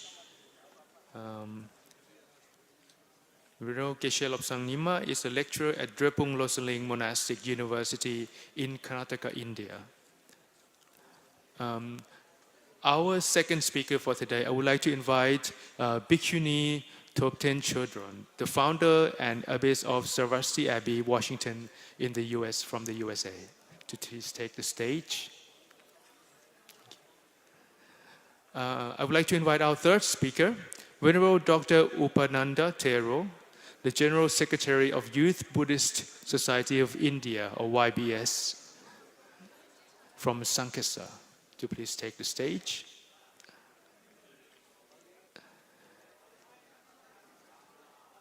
And I would like to invite our fourth speaker, Venerable Pranot Isarasakun, a visiting lecturer from Mahachulalongkorn University from Thailand, together with Mr. Sripong Shattamalak, his co-author, for being our final speaker for this session.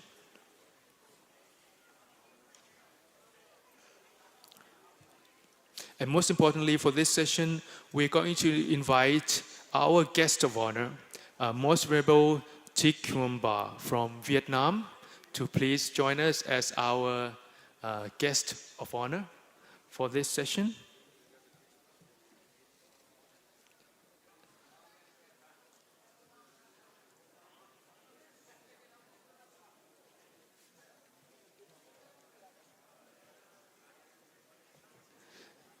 So without taking too much time, I would like to give the stage.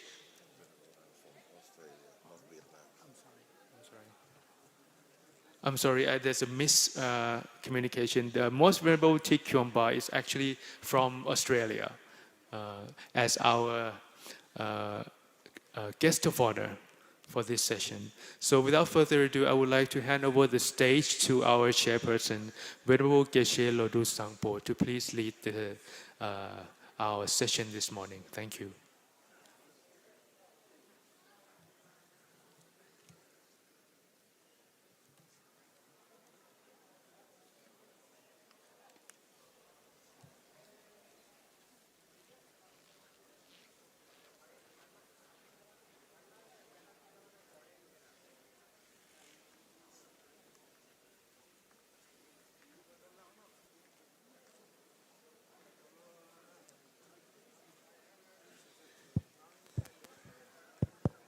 Hello.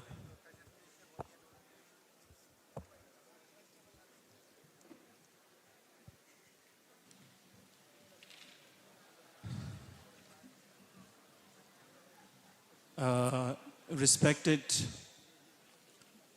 Sangha members and all the participants of brothers and sisters. First of all, I want to express my heartfelt gratitude to the organizers for giving this wonderful opportunity. And it is always my honor and privilege to be part of this conference. And being the chairperson of this session, I'm supposed to address something which I myself have no much idea what I should say. But anyway, I'll try to say a few words regarding to the importance of this kind of gathering.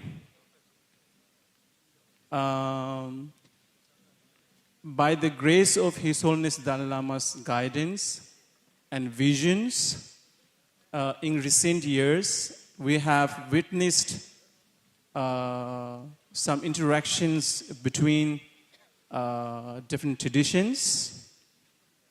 And the main purpose of this kind of gathering, as the theme of this conference speaks for itself, bridging traditions, embracing the modernity.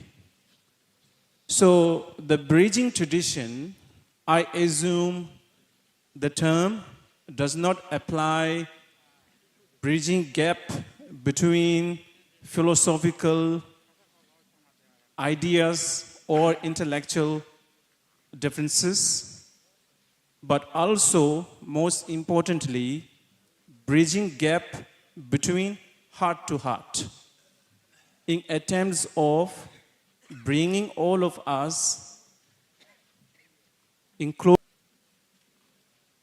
with sense of mutual respect, with sense of brotherhood, with sense of sisterhood, under the same umbrella of Buddhism. The connection between tradition and individuals really opens up so many possibilities. The possibilities of exchanging idea, the possibilities of clarifying misconceptions, and most importantly, the possibility of establishing collective effort for the flourishment of Buddha Dhamma all over the world.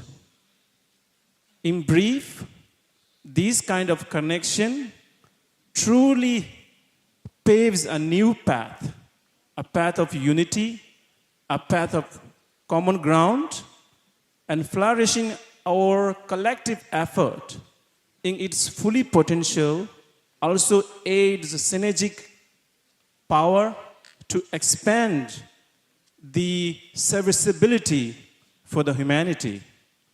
Therefore, this sort of gathering is extremely important, and it also should be continued in these coming years. And I'm sure or certain to say that today's meeting, today's gathering, today's interaction has implanted great seeds of motivation, inspiration to all the participants, and particularly to young Buddhist scholars. Now for the modernity, I want to really emphasize the importance of bridging between science and spirituality. Because through only this approach, we really can bring instructions, tools for mind training presented in Buddhism out of Buddhist context and make it accessible to everyone, to non-believer. By the grace of His Holiness Dalai Lama's interaction with scientists for several decades, many of the renowned scientists are showing so much interest in exploring Buddhist psychology and their application. Therefore, we all collectively support, put our effort in this endeavor, and I'm sure we can make a huge contribution to the scientific community in respect to understanding or unraveling the secrets of mind and consciousness and their mechanism. If we look back into the history or the current situations of the today's scientific sort of, stage, we clearly see the scientists have make so much progression in understanding or the discovering the mysteries of physical world, but left far behind understanding the nature, the mechanism of consciousness. Therefore, I believe Buddhism can make a huge contribution in this field to the scientific community, and also from the scientific community make huge contribution to our Buddhism and spirituality. Now, without taking much time, the topic of this session is the four immeasurable. I want to cite one kind of quote. In the field of equanimity, loving kindness as a moisture, the seed of compassion grow into the tree of true altruism. Thank you. And now I start introducing the presenter.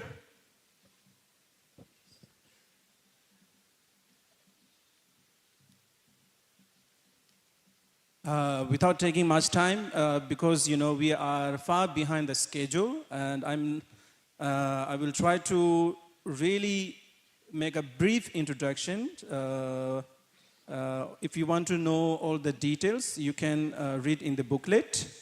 First speaker, we have Geshe Losang Nyima from Drepung Losli Monastery, and he is the spiritual master back in his monastery. Also, he has been giving teachings to the Westerners and also invited to some of the universities in USA. And now I request Geshe Losang Nyima, please deliver your presentation. Thank you.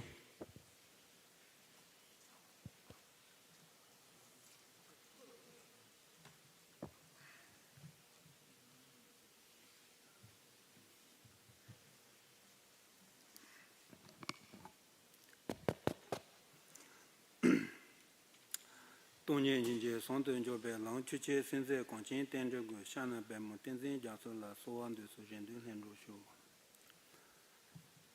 First of all, I'd like to extend my heartfelt greeting and deep respect to the most venerable His Eminence, Ramachis and great master, scholar, moderator, chairperson, speaker, and all other participants of this International Sangha Forum. I'm deeply honored to be here with you all and for this opportunity to speak on loving kindness in general and immeasurable loving kindness in particular. As explained in the classical Buddhist texts, some types of loving kindness exist due to their difference in nature, object, fundamental conditions, and means of cultivating. However, I will present them here in ways even ordinary audience can easily grasp the intent of my speech. So before addressing the topic of my speech, I would like to talk a bit about the general meaning of loving kindness. Loving kindness has been defined as a mental state that which others sentient beings to have prosperity, happiness, peace, and comfort in their life. In this regard, loving kindness can be presented in three different types: ordinary loving kindness, great loving kindness, and immeasurable loving kindness. Before discussing each type of this loving kindness, I would like to speak a few words about the benefit of loving kindness. All sentient beings want happiness and shun suffering, even their dreams. Based on these innate aspirations of feeling, loving kindness is the genuine source of joy, peace, and tranquility in one's life. Whether an individual is believer or non-believer, rich or poor, educated or uneducated, every sentient being is same in aspiring to have the presence of good things and absence of negative things from their life. Initially, let us reflect on the current worldwide problem, such as climate change, global warming, wars between nations, and complex political and economic crises. All these crises are grounded in greed and selfishness or self-centered attitude that neglect the well-being, fundamental rights, and freedoms of others. The more we reflect on the values of loving kindness and the importance of its practice, the greater the concern and sense of responsibility we can develop toward peace, happiness, and welfare of others. Through our own experience, we can establish that loving kindness plays a significant role in promoting peace and happiness in our world. From a beggar on the street to a billionaire in luxurious mansion, everyone needs good health, sound sleep, and peace of mind. Fortunately or not, any advanced technology or machinery could not produce human peace of mind. Thus, it could not be commercialized or sold. If people can purchase happiness with money, then many of today's millionaires and billionaires would not be devoid of happiness. Therefore, happiness must begin from training our mind, not by garnering fame or accumulating cash. So it is crucial to know what is the peacemaker within us and what is the peace destroyer within us. Inner defects such as jealousy, anger, hatred, aversion, etc. destroy our peaceful mind. By deteriorating our inner peace, this negative emotion also can jeopardize our physical well-being. Even scientific research shows that negative emotions affect our immune system and make us more vulnerable to disease and other physiological disorders. In contrast, cultivating the loving kindness contributes the individual's peace of mind and bodily health and helps abstain from self-centered attitude and behavior. Therefore, loving kindness significantly impacts the inner peace and well-being of self and others. Sutra known as Inexhaustible Intelligence Sutra in Tibetan word Ludu Mzeba Temba, Basket of Three Jewels Sutra in Tibetan word Kunchoge Samanto, and other sutras. In those sutras, verses by Buddha Shakyamuni describe the different level of loving kindness. The first quote I'm citing here is, loving kindness, protect yourself and bring benefit to others. These teachings explain the general level of loving kindness. Within that level, there is also an ordinary loving kindness that everyone can experience naturally when seeing the suffering of one's family, friend, and loved one. However, they do not feel such unconditional loving kindness toward people who are not closely related to their well-being and happiness. This ordinary kind of loving kindness is limited in scope and biased by one's sense of prejudice and partiality. The second could apply to the greater loving kindness. The affiliation will never form any practitioner who experienced the test of great loving kindness and great compassion. From ancient time till date, many Buddhist practitioners have been enthusiastic about practicing this great loving kindness, recognizing its importance in helping us face the biggest challenge in our life and our world. We deliberately train our mind to adopt such genuine and extraordinary scope of loving kindness based on logical reasoning. This greater loving kindness leads us to develop a sense of sincere responsibility toward the well-being of others, not just our friends and allies.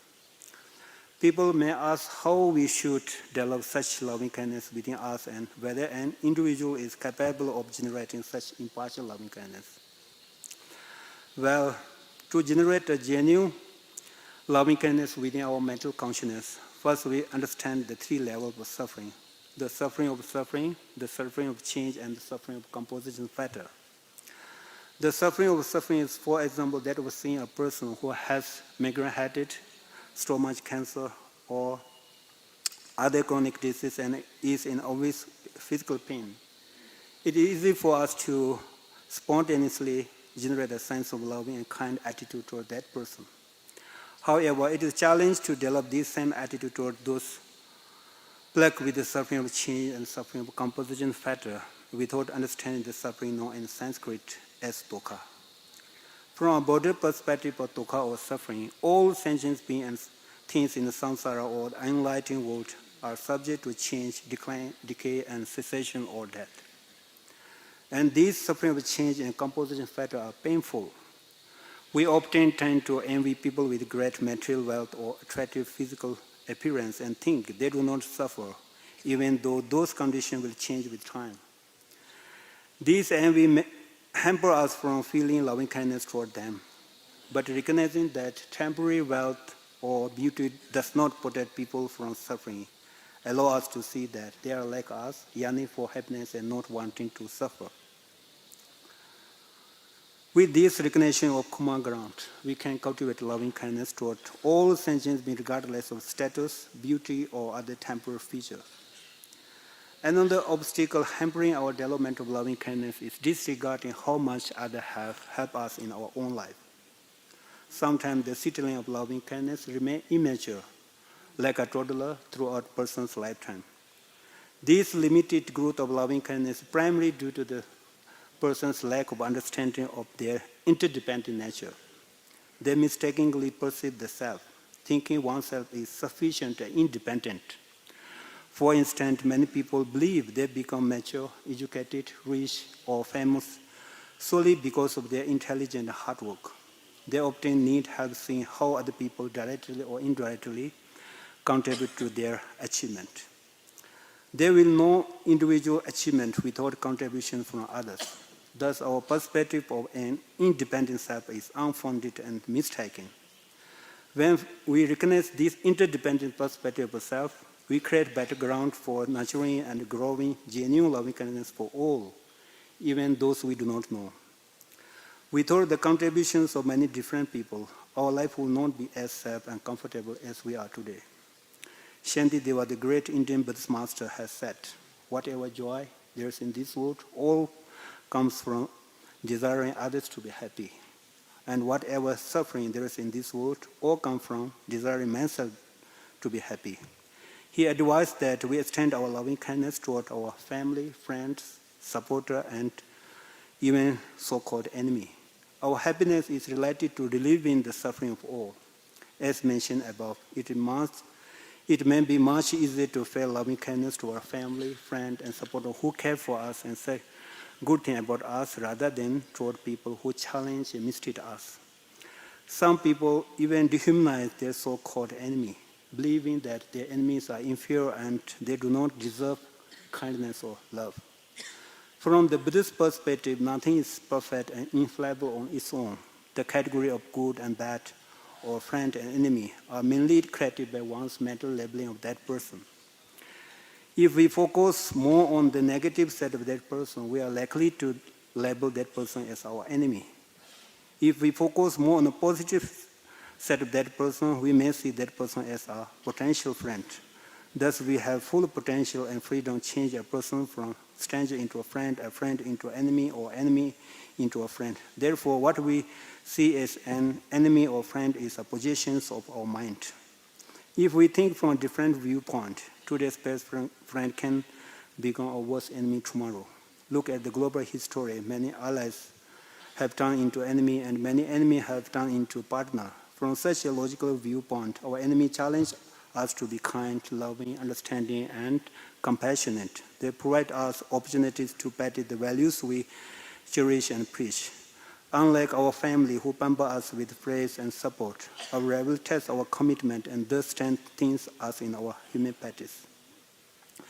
Therefore, the great loving kindness which to lead all the sentients been suffering in the samsara due to their contaminated karma and delusion to the ultimate state of happiness and peace. The third level is the immeasurable loving kindness described by the third verse I will quote. A man possessing love is without spite, without rebel, without harm. It is spacious, greatly expansive, immeasurable, and fully developed. Indian Buddhist master Vasubandhu expounded above sutra in his text called Rational System of Exposition, Mamshiripa, as follows. The mind possessing love is the mind concomitant with love. It is without spite sense, it is the antidote to the branch affiliation of spite. It is without rebel sense, it is antidote to envy. And it is without harm sense, it is the antidote to aversion. It is spatial sense, it has excessive result. It is greatly expansive sense, it adds on the level of form. It is immeasurable sense, it focuses on immeasurable sentient being. It is fully developed sense, it abandons the opposing factor. This immeasurable loving can also wish to lead infinite sentient being in samsara to lead the state of the happiness and peace. According to Indian Buddhist master Vasubandhu's perspective, immeasurable loving kindness primarily observes the sentient being desire realm, and it serves as the main antidote to branch afflictions of spite, envy, aversion, hatred, jealousy, etc. To summarize my presentation here, loving kindness is the mental state that which other sentients may achieve prosperity, peace, and happiness. It can be divided into three types: ordinary loving kindness, great loving kindness, and immeasurable loving kindness. They are differentiated based on their nature, object, fundamental conditions. Loving kindness is the unmistakable source of happiness and joy in one's life. We can promote peace and happiness in human society and prevent many other negative actions through loving kindness practice. Most importantly, loving kindness helps us overcome negative emotions, lead us toward peace and happiness for ourselves and others. This is a brief presentation on developing loving kindness that I wanted to share with you today. Now I conclude my speech here with a verse from Indian Master Shantideva's Guide to Buddhist Way of Life. For as long as the space endures, and for as long as the sentience will remain, until then may I too abide to dispel the misery of the world. Thank you very much.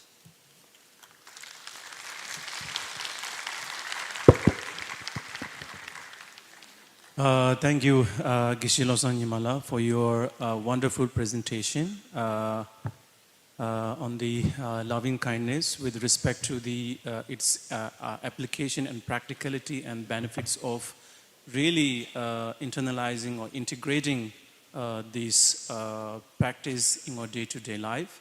Now we have a second presenter, Venerable Bhikshuni Thubden Chodronla.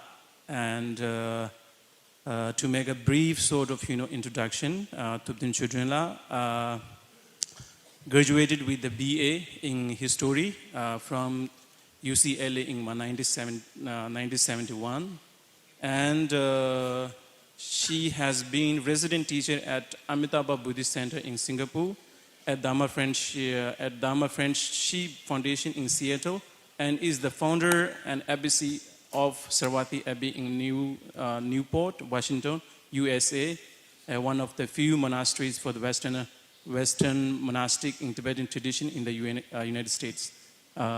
Please, Bhikshuni Thubden Chodronla, deliver your presentation. Thank you. Okay, thank you. I want to thank Geshe-la for his lovely presentation, which said everything that I wanted to put in mine but didn't have room for. I take refuge in the Buddha, I take refuge in the Dharma, I take refuge in the Sangha. So I'm not sure how I wound up on this distinguished panel talking to this distinguished audience, but here we are. So I'm talking about compassion. One of the things that struck me about Buddhism when I first encountered it was the compassion of my teachers. And for example, Lama Thubten Nyeshe, who fled Tibet in 1959, one day was telling us about his life. And he put his hands together and he said, I have to thank Mao Zedong for his kindness. I went, what? Because Mao Zedong was the one behind the mess in Tibet that caused the Tibetans to go into exile. And he went on to explain that without being put in that difficult situation of being a refugee, he never would have really understood the Dharma. So he attributed that to the kindness of Mao. Woo.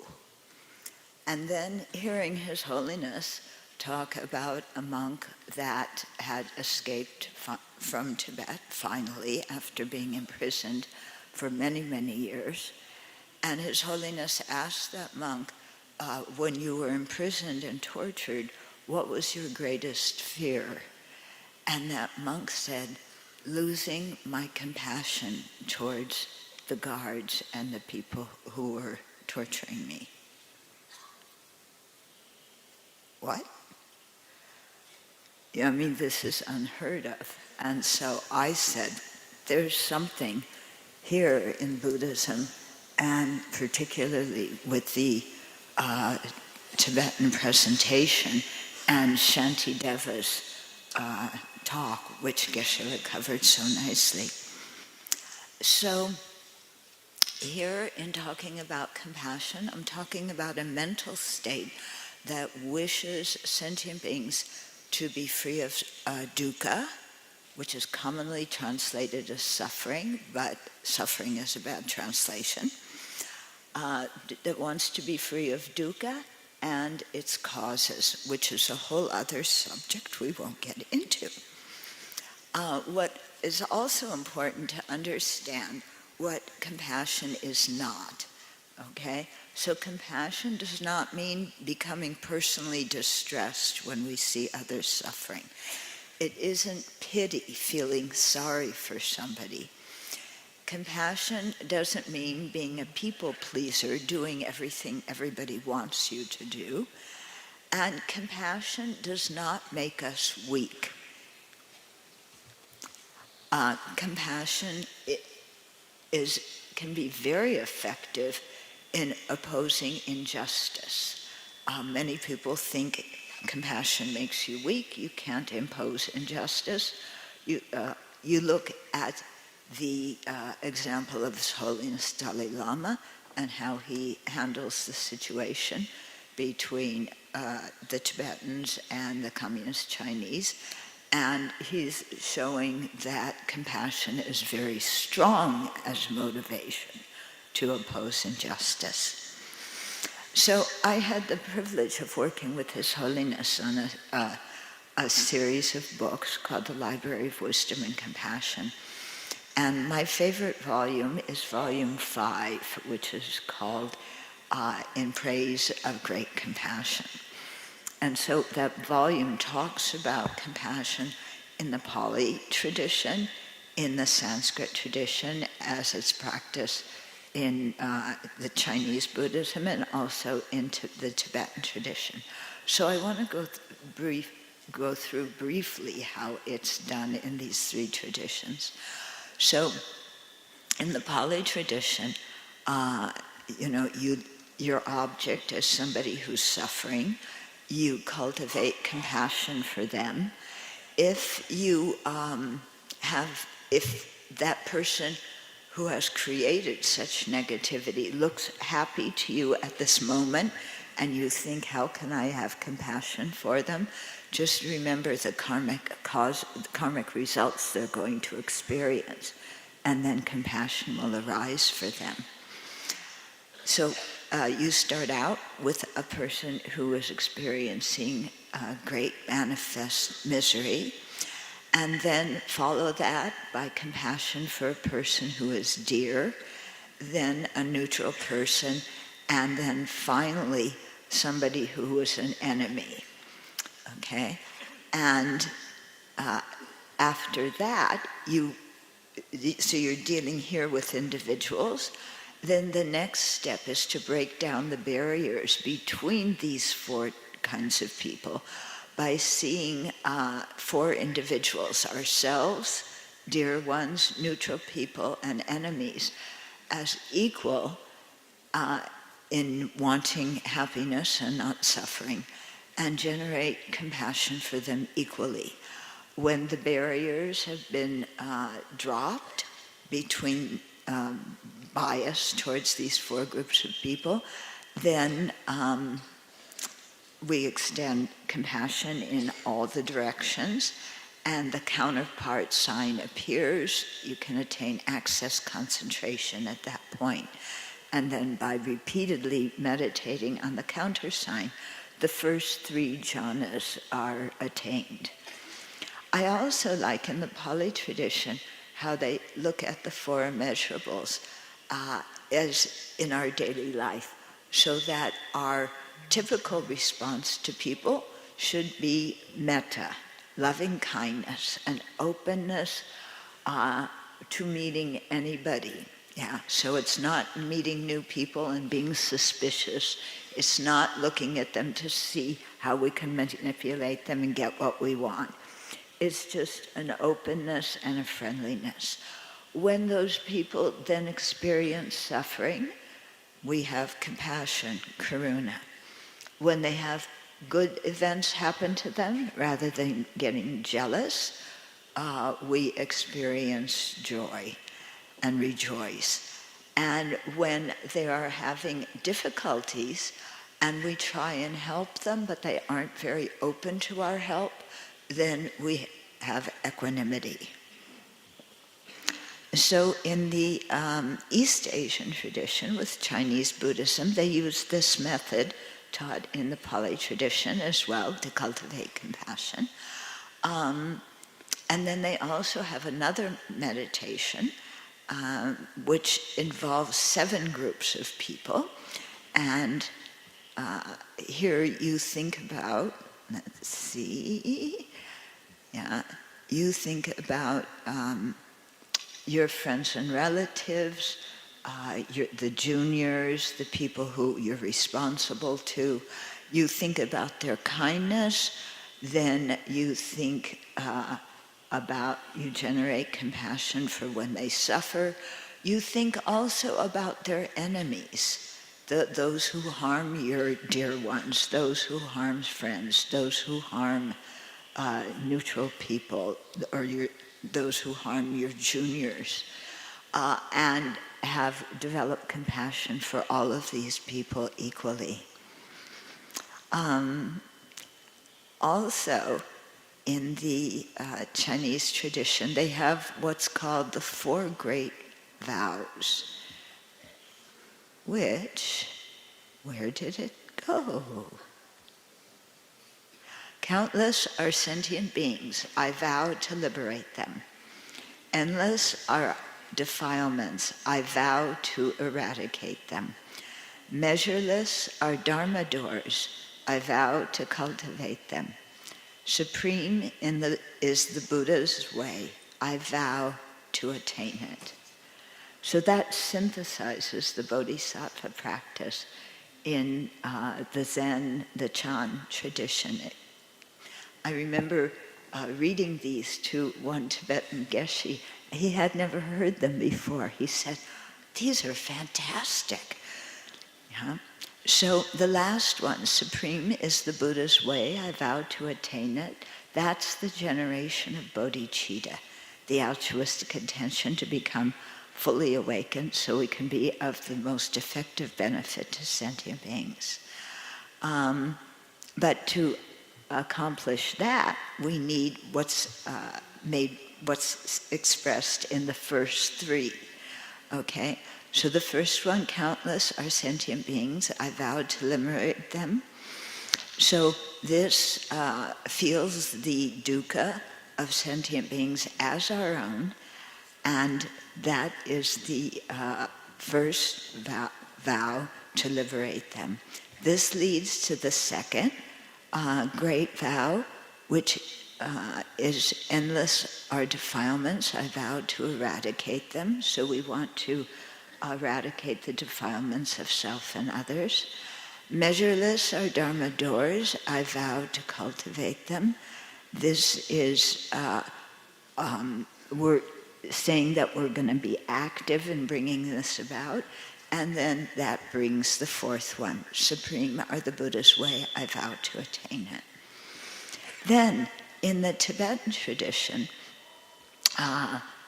which is also what part of the Sanskrit tradition. There's two ways of generating bodhicitta. One is the 7-point instruction on cause and effect, and one is equalizing and exchanging self and others. But I won't go into those now. What I want to talk about is Chandrakirti. In his supplement to Nagarjuna's treatise on the middle way, started off the homage not paying respect to the Buddha as we would expect, but paying respect to great compassion. You know, that's the most important thing. And there he differentiated 3 kinds of compassion. I'll read you the verses.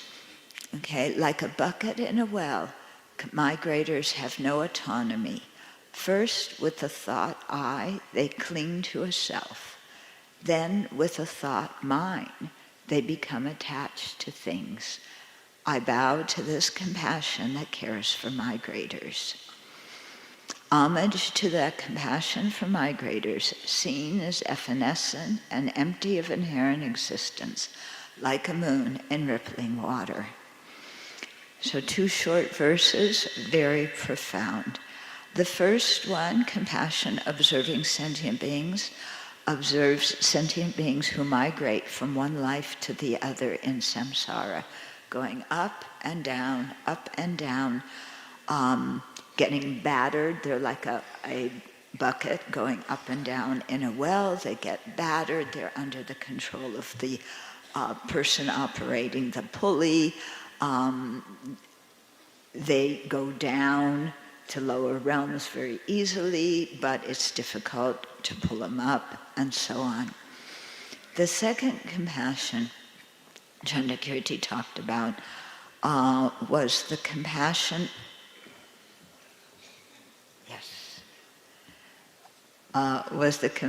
observing phenomena, and this compassion sees sentient beings as qualified by momentary impermanence, as lacking a permanent, partless, independent self, as the non-Buddhists think, or lacking a self-sufficient, substantially existent self.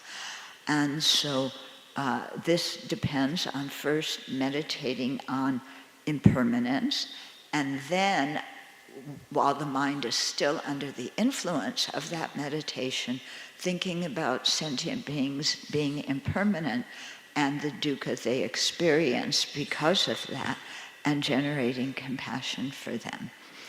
And seeing that they're impermanent, we implicitly know that they're not a self-sufficient, substantially, that they're not a permanent, unitary, independent self or soul, and that the self must be dependent, in which case it can't be a self-sufficient, substantially existent self too. Then the third compassion was compassion observing the unapprehendable. And this refers to compassion that observes sentient beings being qualified by the lack of inherent existence. So this really brings together the wisdom side of the path and the method side of the path, because we see sentient beings as empty. And when you see that, you see that then suffering, dukkha, doesn't have to exist. If we can, because the grasping at true existence is an incorrect mind, when we generate wisdom, we can remove that ignorance, which makes the afflictions crumble, and then sentient beings, our minds are free to actualize the path and become fully awakened. So that's very quick. I also wanted to say, in this series that His Holiness and I did, there's one book called In Praise of Great Compassion, and this explains everything that I wasn't able to put in this short talk. So I recommend that to you. Thank you.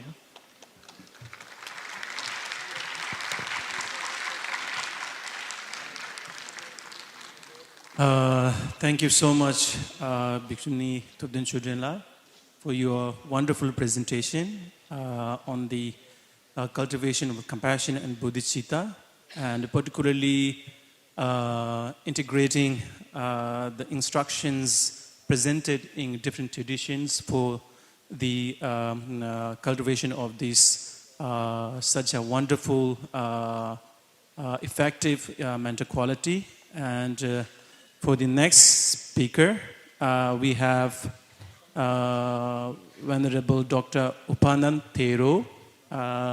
He is the monk with so many achievements. You can read in his brief introduction in this booklet. And without going much detail, please deliver your speech. Thank you.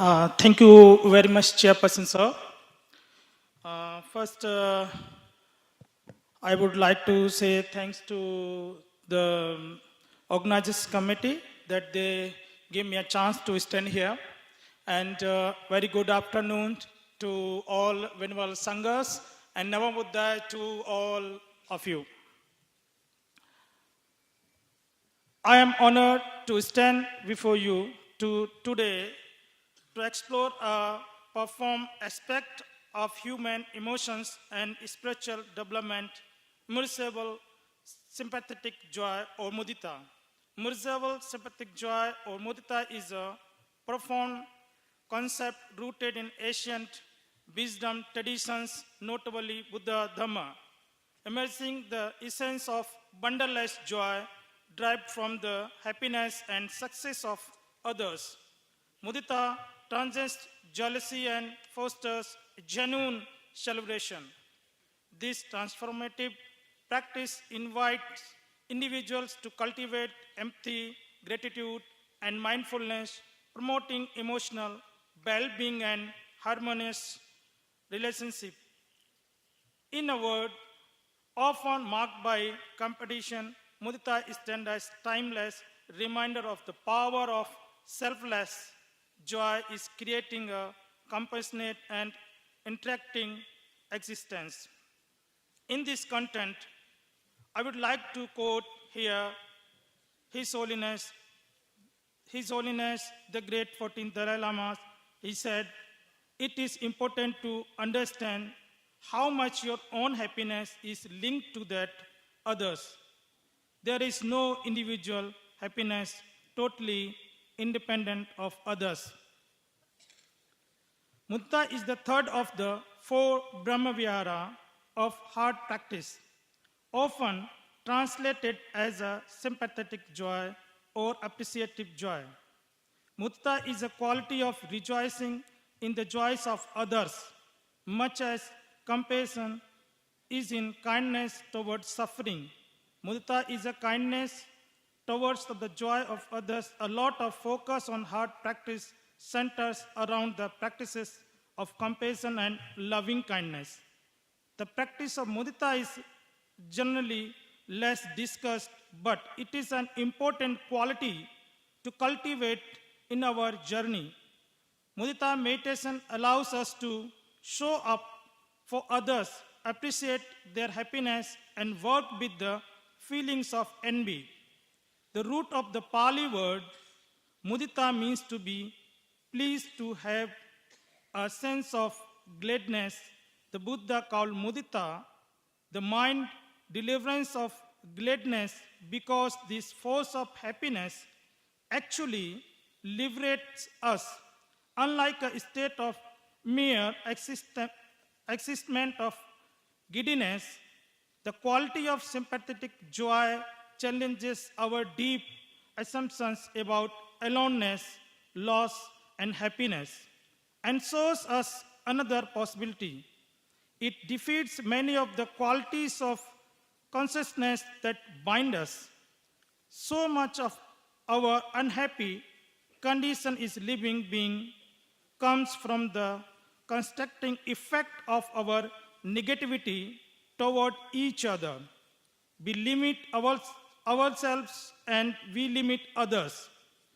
We judge each other, compare ourselves to each other, demand and envy each other, and we ourselves suffer the struggling effects of these limitations because there are no many constructing mind states that are impediments to mudita, sympathetic joy. It is considered the most difficult of all the Brahma Vihara to develop, but so potent is this quality that expressing it can defeat the aversion and attachment that bind us. Now, let us discuss about the quality of mudita. One of the tricky parts about mudita is that it lacks a perfect English equivalent. We do not really have a single word that encompasses what mudita is about. The commonly used terms sympathetic joy is about as close as we can get. Most simply, mudita is the quality of vicarious or sympathetic joy when somebody else is expressing happiness. You can think of mudita in a few ways. First, it is the quality of showing up with presence and tenderness for joy around you. When somebody else is happy, mudita is a quality of heart that allows us to truly rejoice us as if we were experiencing the joy ourselves. Try thinking of a time in your life in which somebody close to you experienced some success or happiness. Take a moment to pause and really notice that joy with an open and present heart, seeing if you can find some joy of your own, their happiness. Another way to think about sympathetic joy is through the lens of loving kindness or metta. Metta is the quality of caring for the well-being of others and ourselves. When metta comes into contact with pain or suffering, it becomes compassion. When metta comes into contact with joy, it becomes mudita. When you open your heart to care for the well-being of another, it is natural that you will rejoice in the happiness they experience. Now, let us discuss about the benefit of sympathetic joy of the practice. The Buddha's teaching, all of the heart practice have a far enemy or an opposite quality. When you work to cultivate mudita in your life, you will be moving away from these four enemies. The first and the most common for enemy of mudita is envy.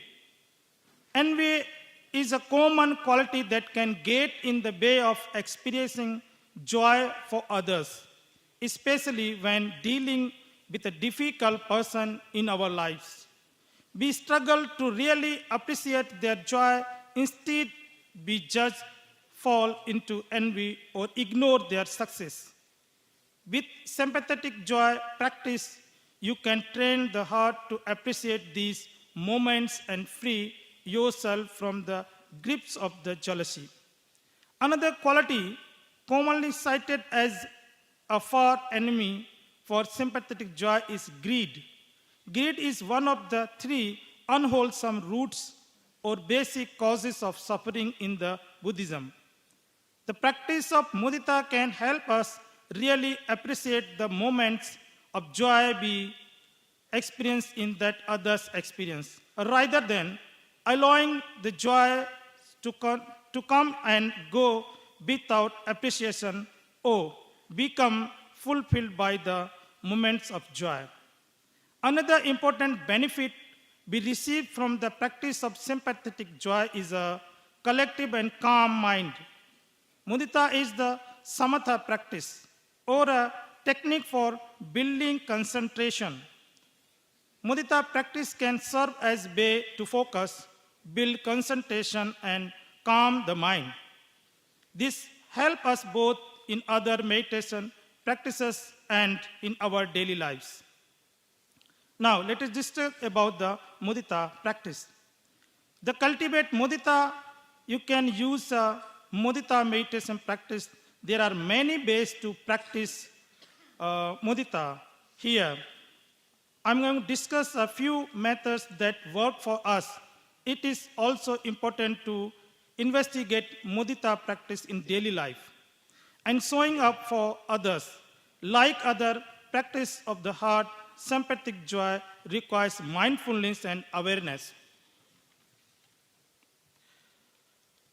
Different type of meditation mudita is one can incorporate into your regular practice.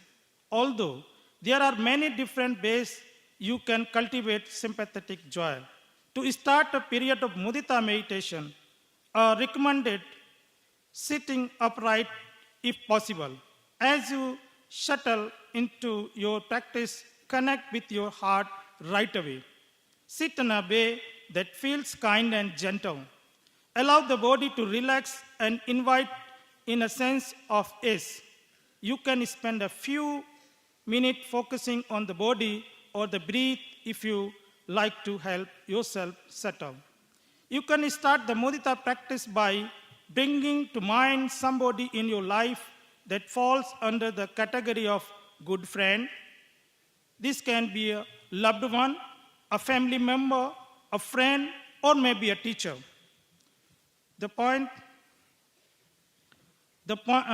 This person comes to mind.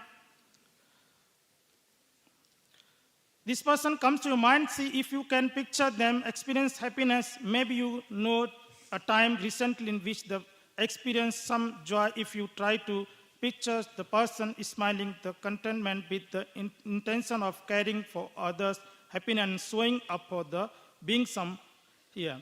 So when we practice the mudita, we can experience like that. May you be happy. May your happiness continue. May you appreciate your joy. Oh, I am happy for you. So here we have only 2 minutes. Mudita in our daily life, you can say you can continue to cultivate this quality of mudita in your daily life by making a little effort to approach joy in a new way. First, be mindful of joy as it arises. It doesn't have to somebody you know well or close. If you see somebody smiling at work while getting your coffee in the morning or in the bus, take a moment to really appreciate the joy. You can even offer a few phrases silently in your head. By continuing to show up for the joy, you can train the mind and heart to rest of appreciation.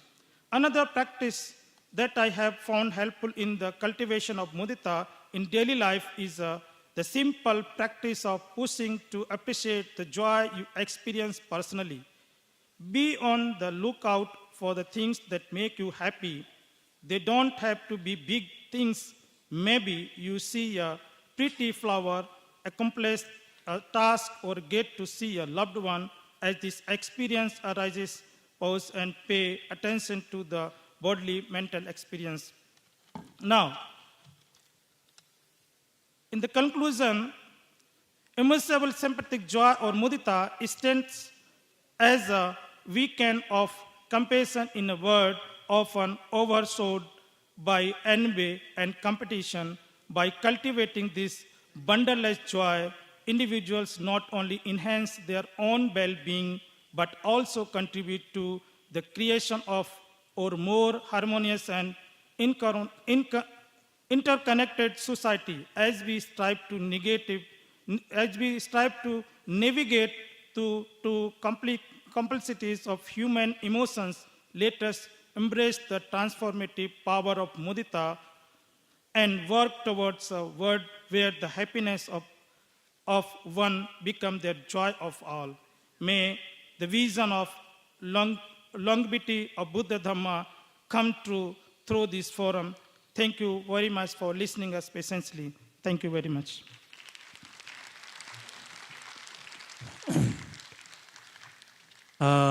Thank you so much, Venerable Dr. Appamanna Thero, for your wonderful presentations on the topic of mudita, the sympathetic joy or the rejoicement it is really what matters to bridge the gap, between the traditions and between individuals, and mostly not really able to appreciating the success or the prosperity of the other people, and because of that, creating so much gap.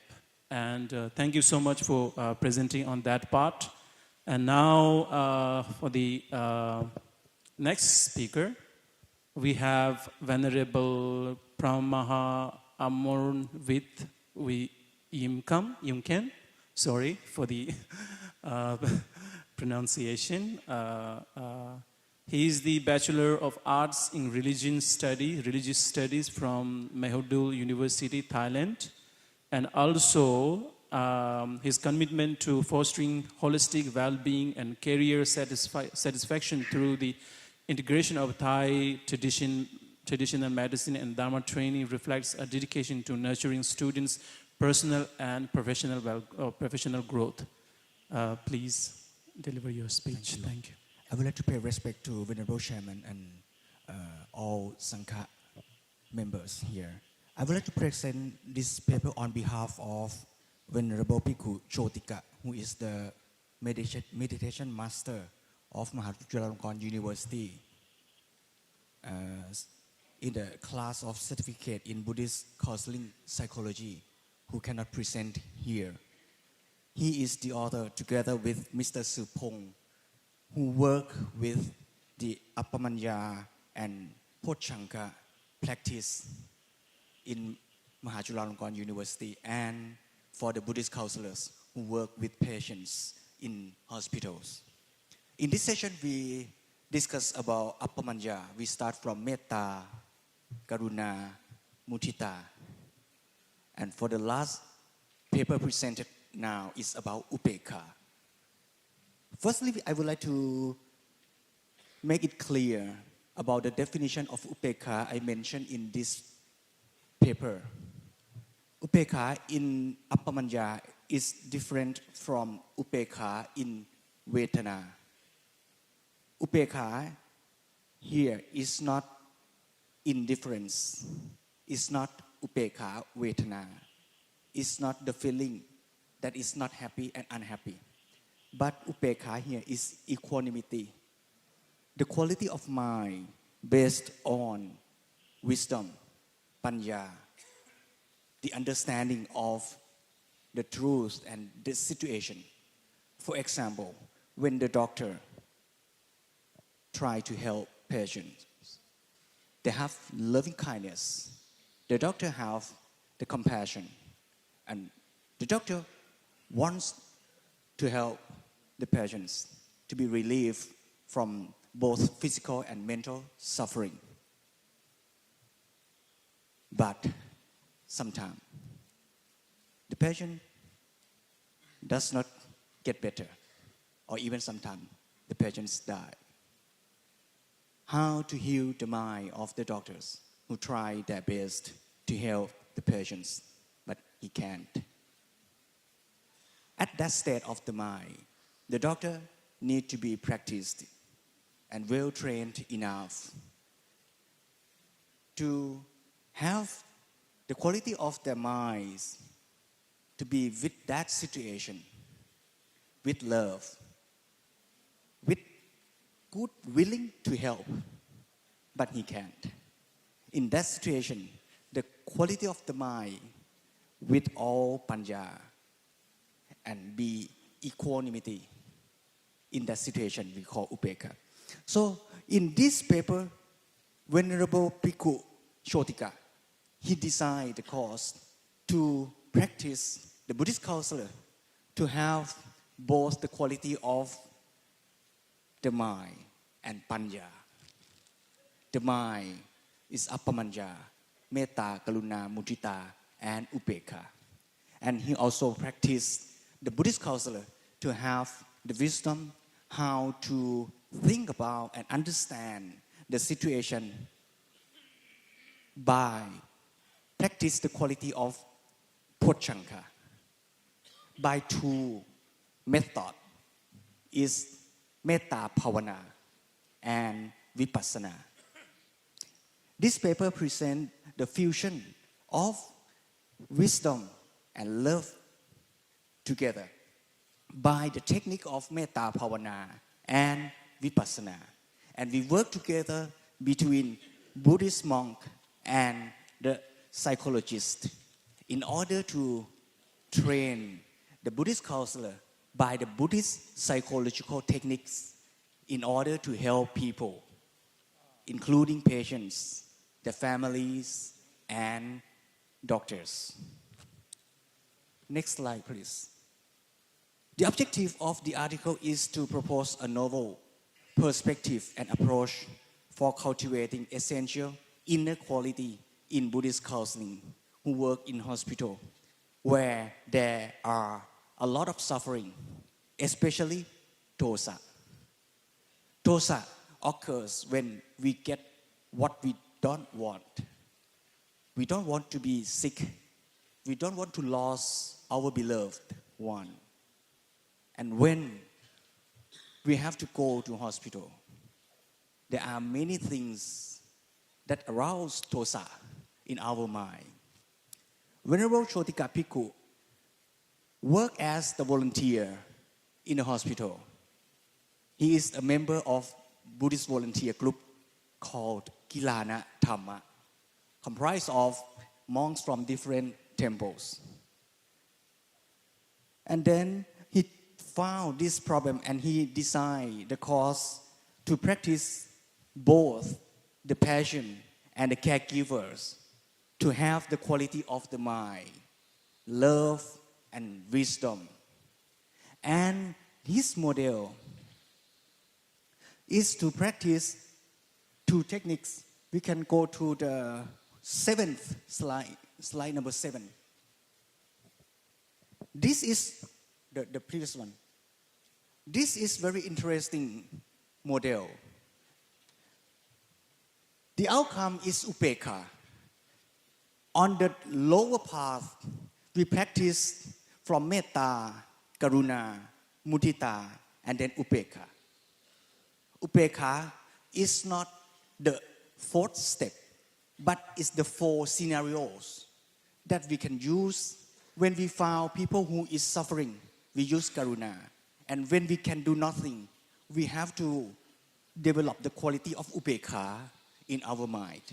And on the upper side, we have the Pochanka pathway from state, Dhammavichaya, Viriya, Piti, Passathi, Samadhi, and Upekha. On the upper way is the way for the enlightenment.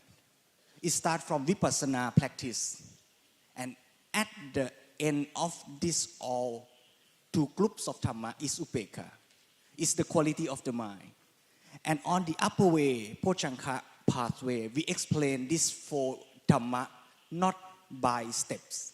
But there are 7 components that have to be cultivated in individual mind. But to train, Venerable Chotika Bhikkhu present the way to practice this step by step. And Mr. Supong will present you the example of this training program and the outcome. Please.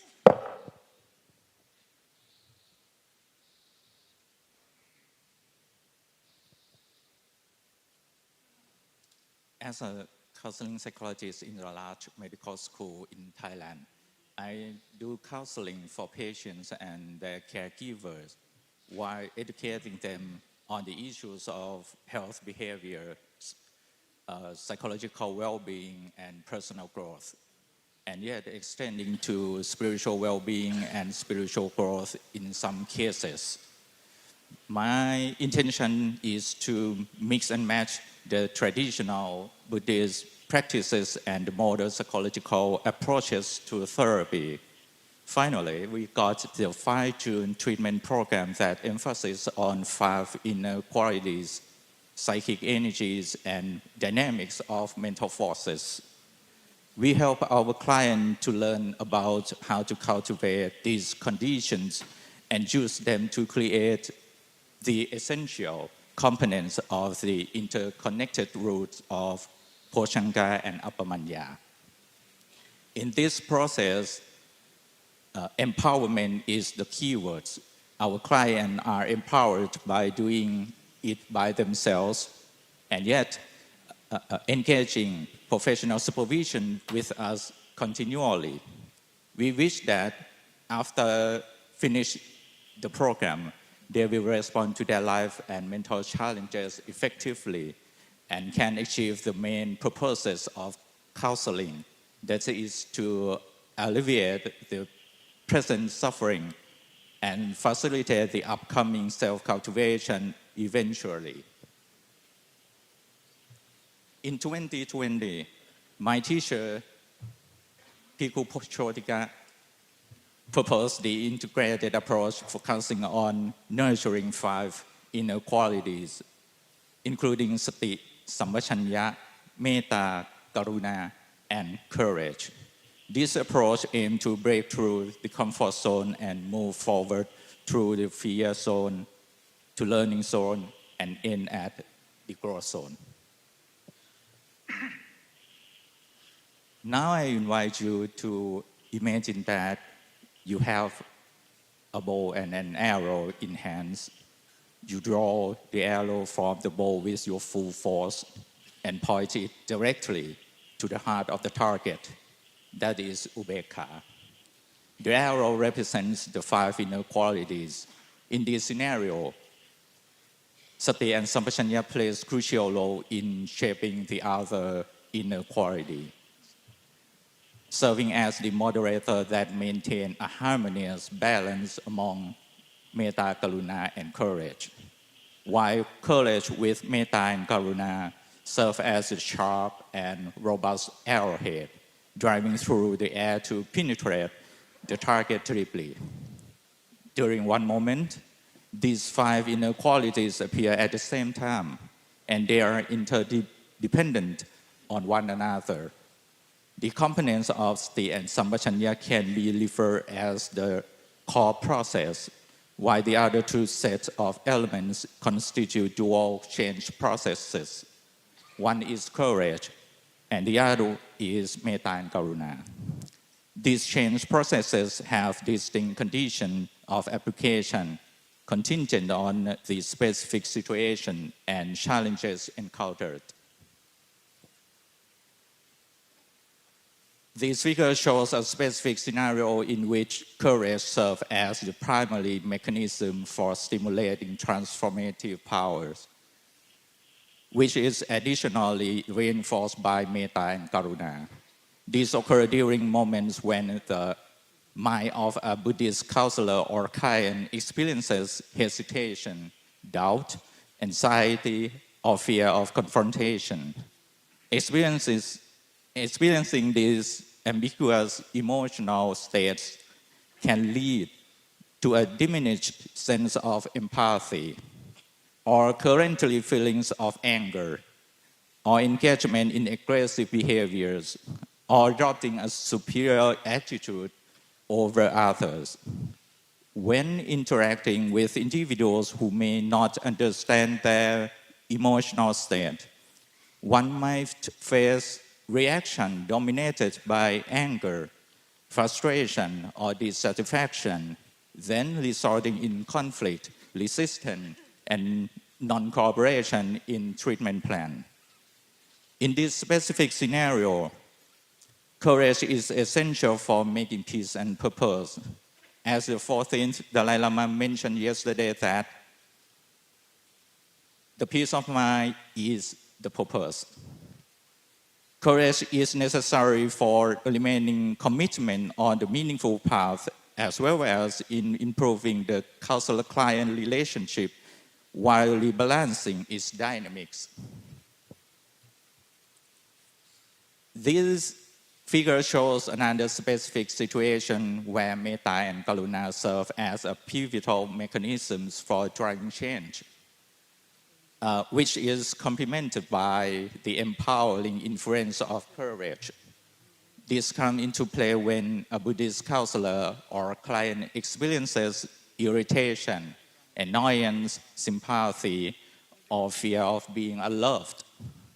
Such emotional states can give rise to inappropriate behaviors influenced by unwanted negative feelings or reluctance to engage in beneficial actions due to fear of causing harm to the individual involved.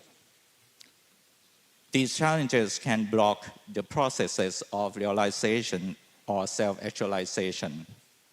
In this instance, employing metta and karuna becomes crucial for tending to one's emotions with gentleness initially, while sati and sampachanya is used concurrently for helping balance energy and adjusting attitude to a neutral state.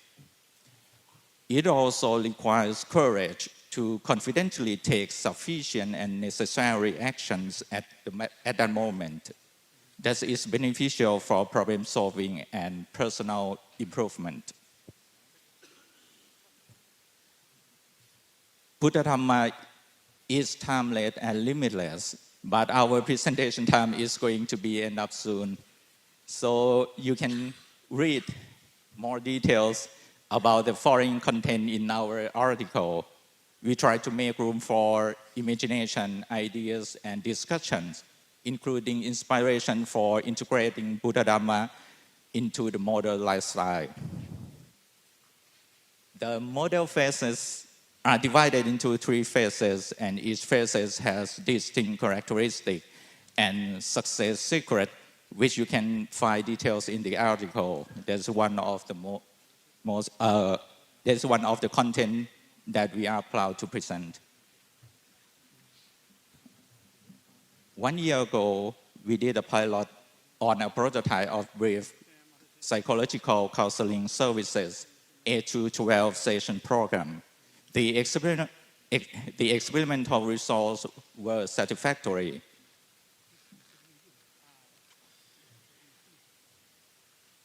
And proven instrumental in enhancing the effectiveness of psychological counseling practices.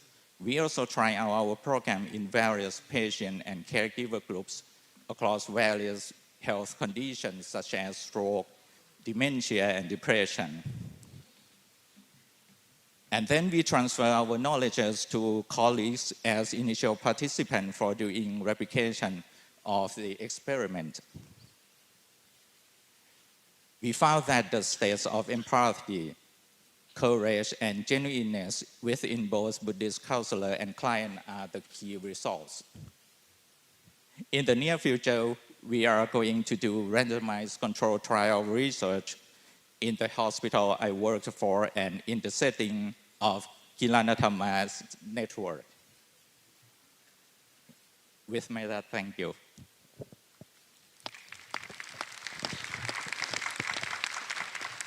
Thank you so much, both of the presenters, for your wonderful speech.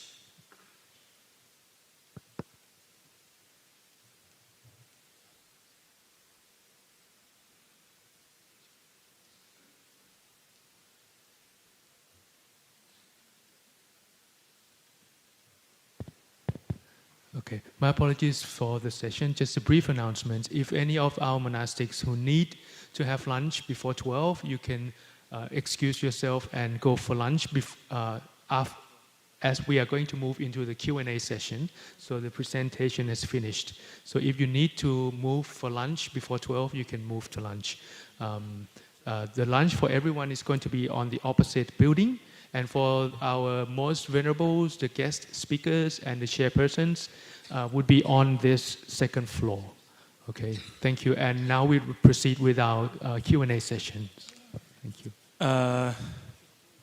인공 주주 중립 응애를 셀라 추구에 유나 아니 단다 셀라 추가 페이션은 되게 요새래 디마임바도 저 제디 아니 단다 티워팅기 쳔바디 도시네 엔티스지 junjung 체로치 송고도. So okay, now floor is open to the all the participants. We will take not more than 2 questions.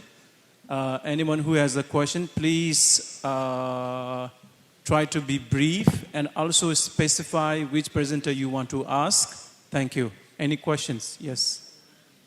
Venerable says there are some questions to Fra Israel. As you explained the 7 factors of enlightenment and 4 sublime status, when I see the figure 1 and 2, just I feel they are to be practiced step by step, one by one. So, do you think them as simultaneous practices or consequent practices? Because you are leading to the upekha, practicing them one by one. According to your figure, the listeners will get understand in that manner. Please answer for this question. Thank you for question. Briefly, for Pochanka, 7 factors were practiced consequently, but the 3 factors, piti, pasati, samadhi, will be practiced together, to practice in step. But for the Dhamma to work in actual situation, it works together simultaneously. But to practice is we train it one by one. Yes, thank you. Thank you. One more question. क्या विपස්සना के बिना या आनापान सत्य के बिना करुणा मुक्ता उपेक्षा ये 4 चीजें प्राप्त की जा सकती हैं? I'm sorry, we didn't get. I think, can you just clarify or maybe kind of, repeat your question? And to Without whom you want to ask to? Without anapan and vipassana, I can gain mudita, karuna, upekha, maitri.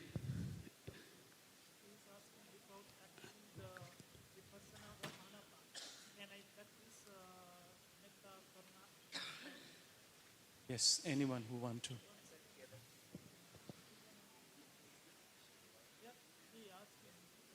I think we have 4 yes for these questions.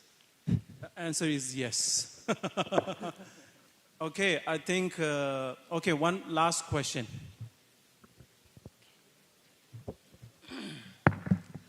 Kishi sambola deji juru nanda. Tanda tsemi shigi nyamlen jora wala. No. Depena rajenda ngazo tsemi shi nyamlen de se depena mi chokbu sangbo chik dawoje chashawa yana. Ni chokbu sangbo diki mi soso ki rok chesa dela ko dungan ki negapsu yang kola rokba chigire. Ko yang debo yube kapdola yang kola rokba chigire. Yang ko chik dedu tangyom yube negapsu yang kola rokba chigire ba. Dina shingi ane tsemi shigi nyamlen de 시식을 자네 딘데기 제대 군주 네 군주 흉들의 나라 송그 요래 요 말에스 대치 hir었는다. Let's tiwadi surje that's all the Thailand. Okay, to you question. So the question is that when we regarding to the practicality of the 4 immeasurables, for immeasurables. And for example, when we have a very close friend, and at that time when our friend is experiencing any kind of suffering, and of course we provide our support.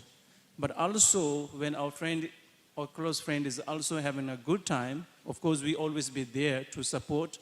And whenever our friend is in some sort of neutral kind of state, always we will be there for our friend. So in that case, is in your kind of the traditions or in your literature, has there been any kind of instructions of combining all these 4 immeasurables, practicing just on the one basis? Thank you. In belief, we call the base of both Metta, Karuna, Mudita, Ubekha is based on the good willingness. We call it Kusala Chanta. The willing to be good, the willing to help in any circumstance, in any scenario. We want to help. We want to do good things for them. And these first 3 scenarios are different. If our friend is neutral, we metta. If our friend is suffering, we karuna. If our friend is doing good things, we mudita. But if we can do nothing, that is the time for upekha. But all of them is from the good willingness to do good things. Kusala shanta is the same basis. Lasso, yes, thank you. We are ending this session here. Thank you so much, all the presenters, for your wonderful speech and insights, sharing your insights. And thank you so much. Thank you to all of our speakers and our chairperson for this wonderful session. And to conclude our session this morning, I would like to invite Most Venerable Thich Khuong Ba from Australia to be our guest of honor and give the certificate of appreciation to all of our speakers and our chairperson. Starting with our chairperson, I would like to invite Most Venerable Thich Khuong Ba to present the certificate of appreciation to Venerable Geshe Lodru Sangpo for being the chairperson of this session. Next, I would like to invite Venerable Geshe Lobsang Nyima to receive the certificate of appreciation.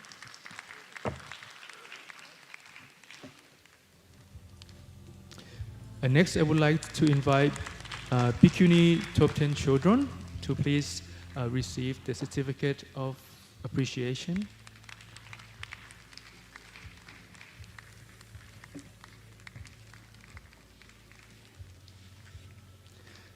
Next, I would like to invite Venerable Dr. Upananda Thero to receive the certificate of appreciation.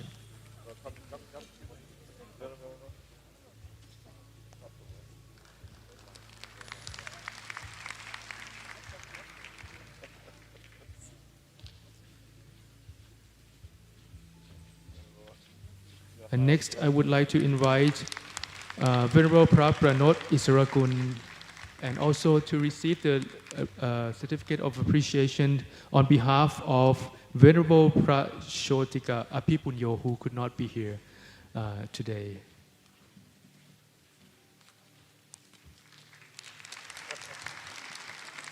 And I would like to also invite Mr. Sipong Chattamalak from Thailand, who also presented on this session and worked hard for this, to receive the letter of appreciation.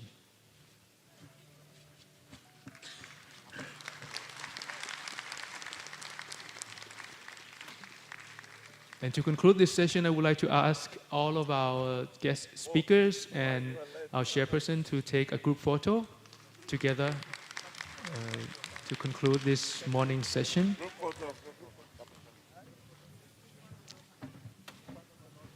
And now to break for lunch, I would like to invite all our most venerables, our abbots, our speakers and chairpersons of this event to please have lunch on the second floor.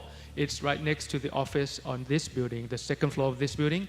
And to all of our participants of this conference, we would like to invite you to have lunch on the next building, just behind this one. And if you are wanting second servings for the lunch, you can wait for about 15 minutes when everybody else had some.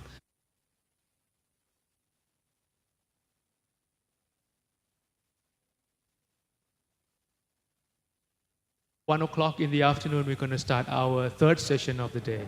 Thank you.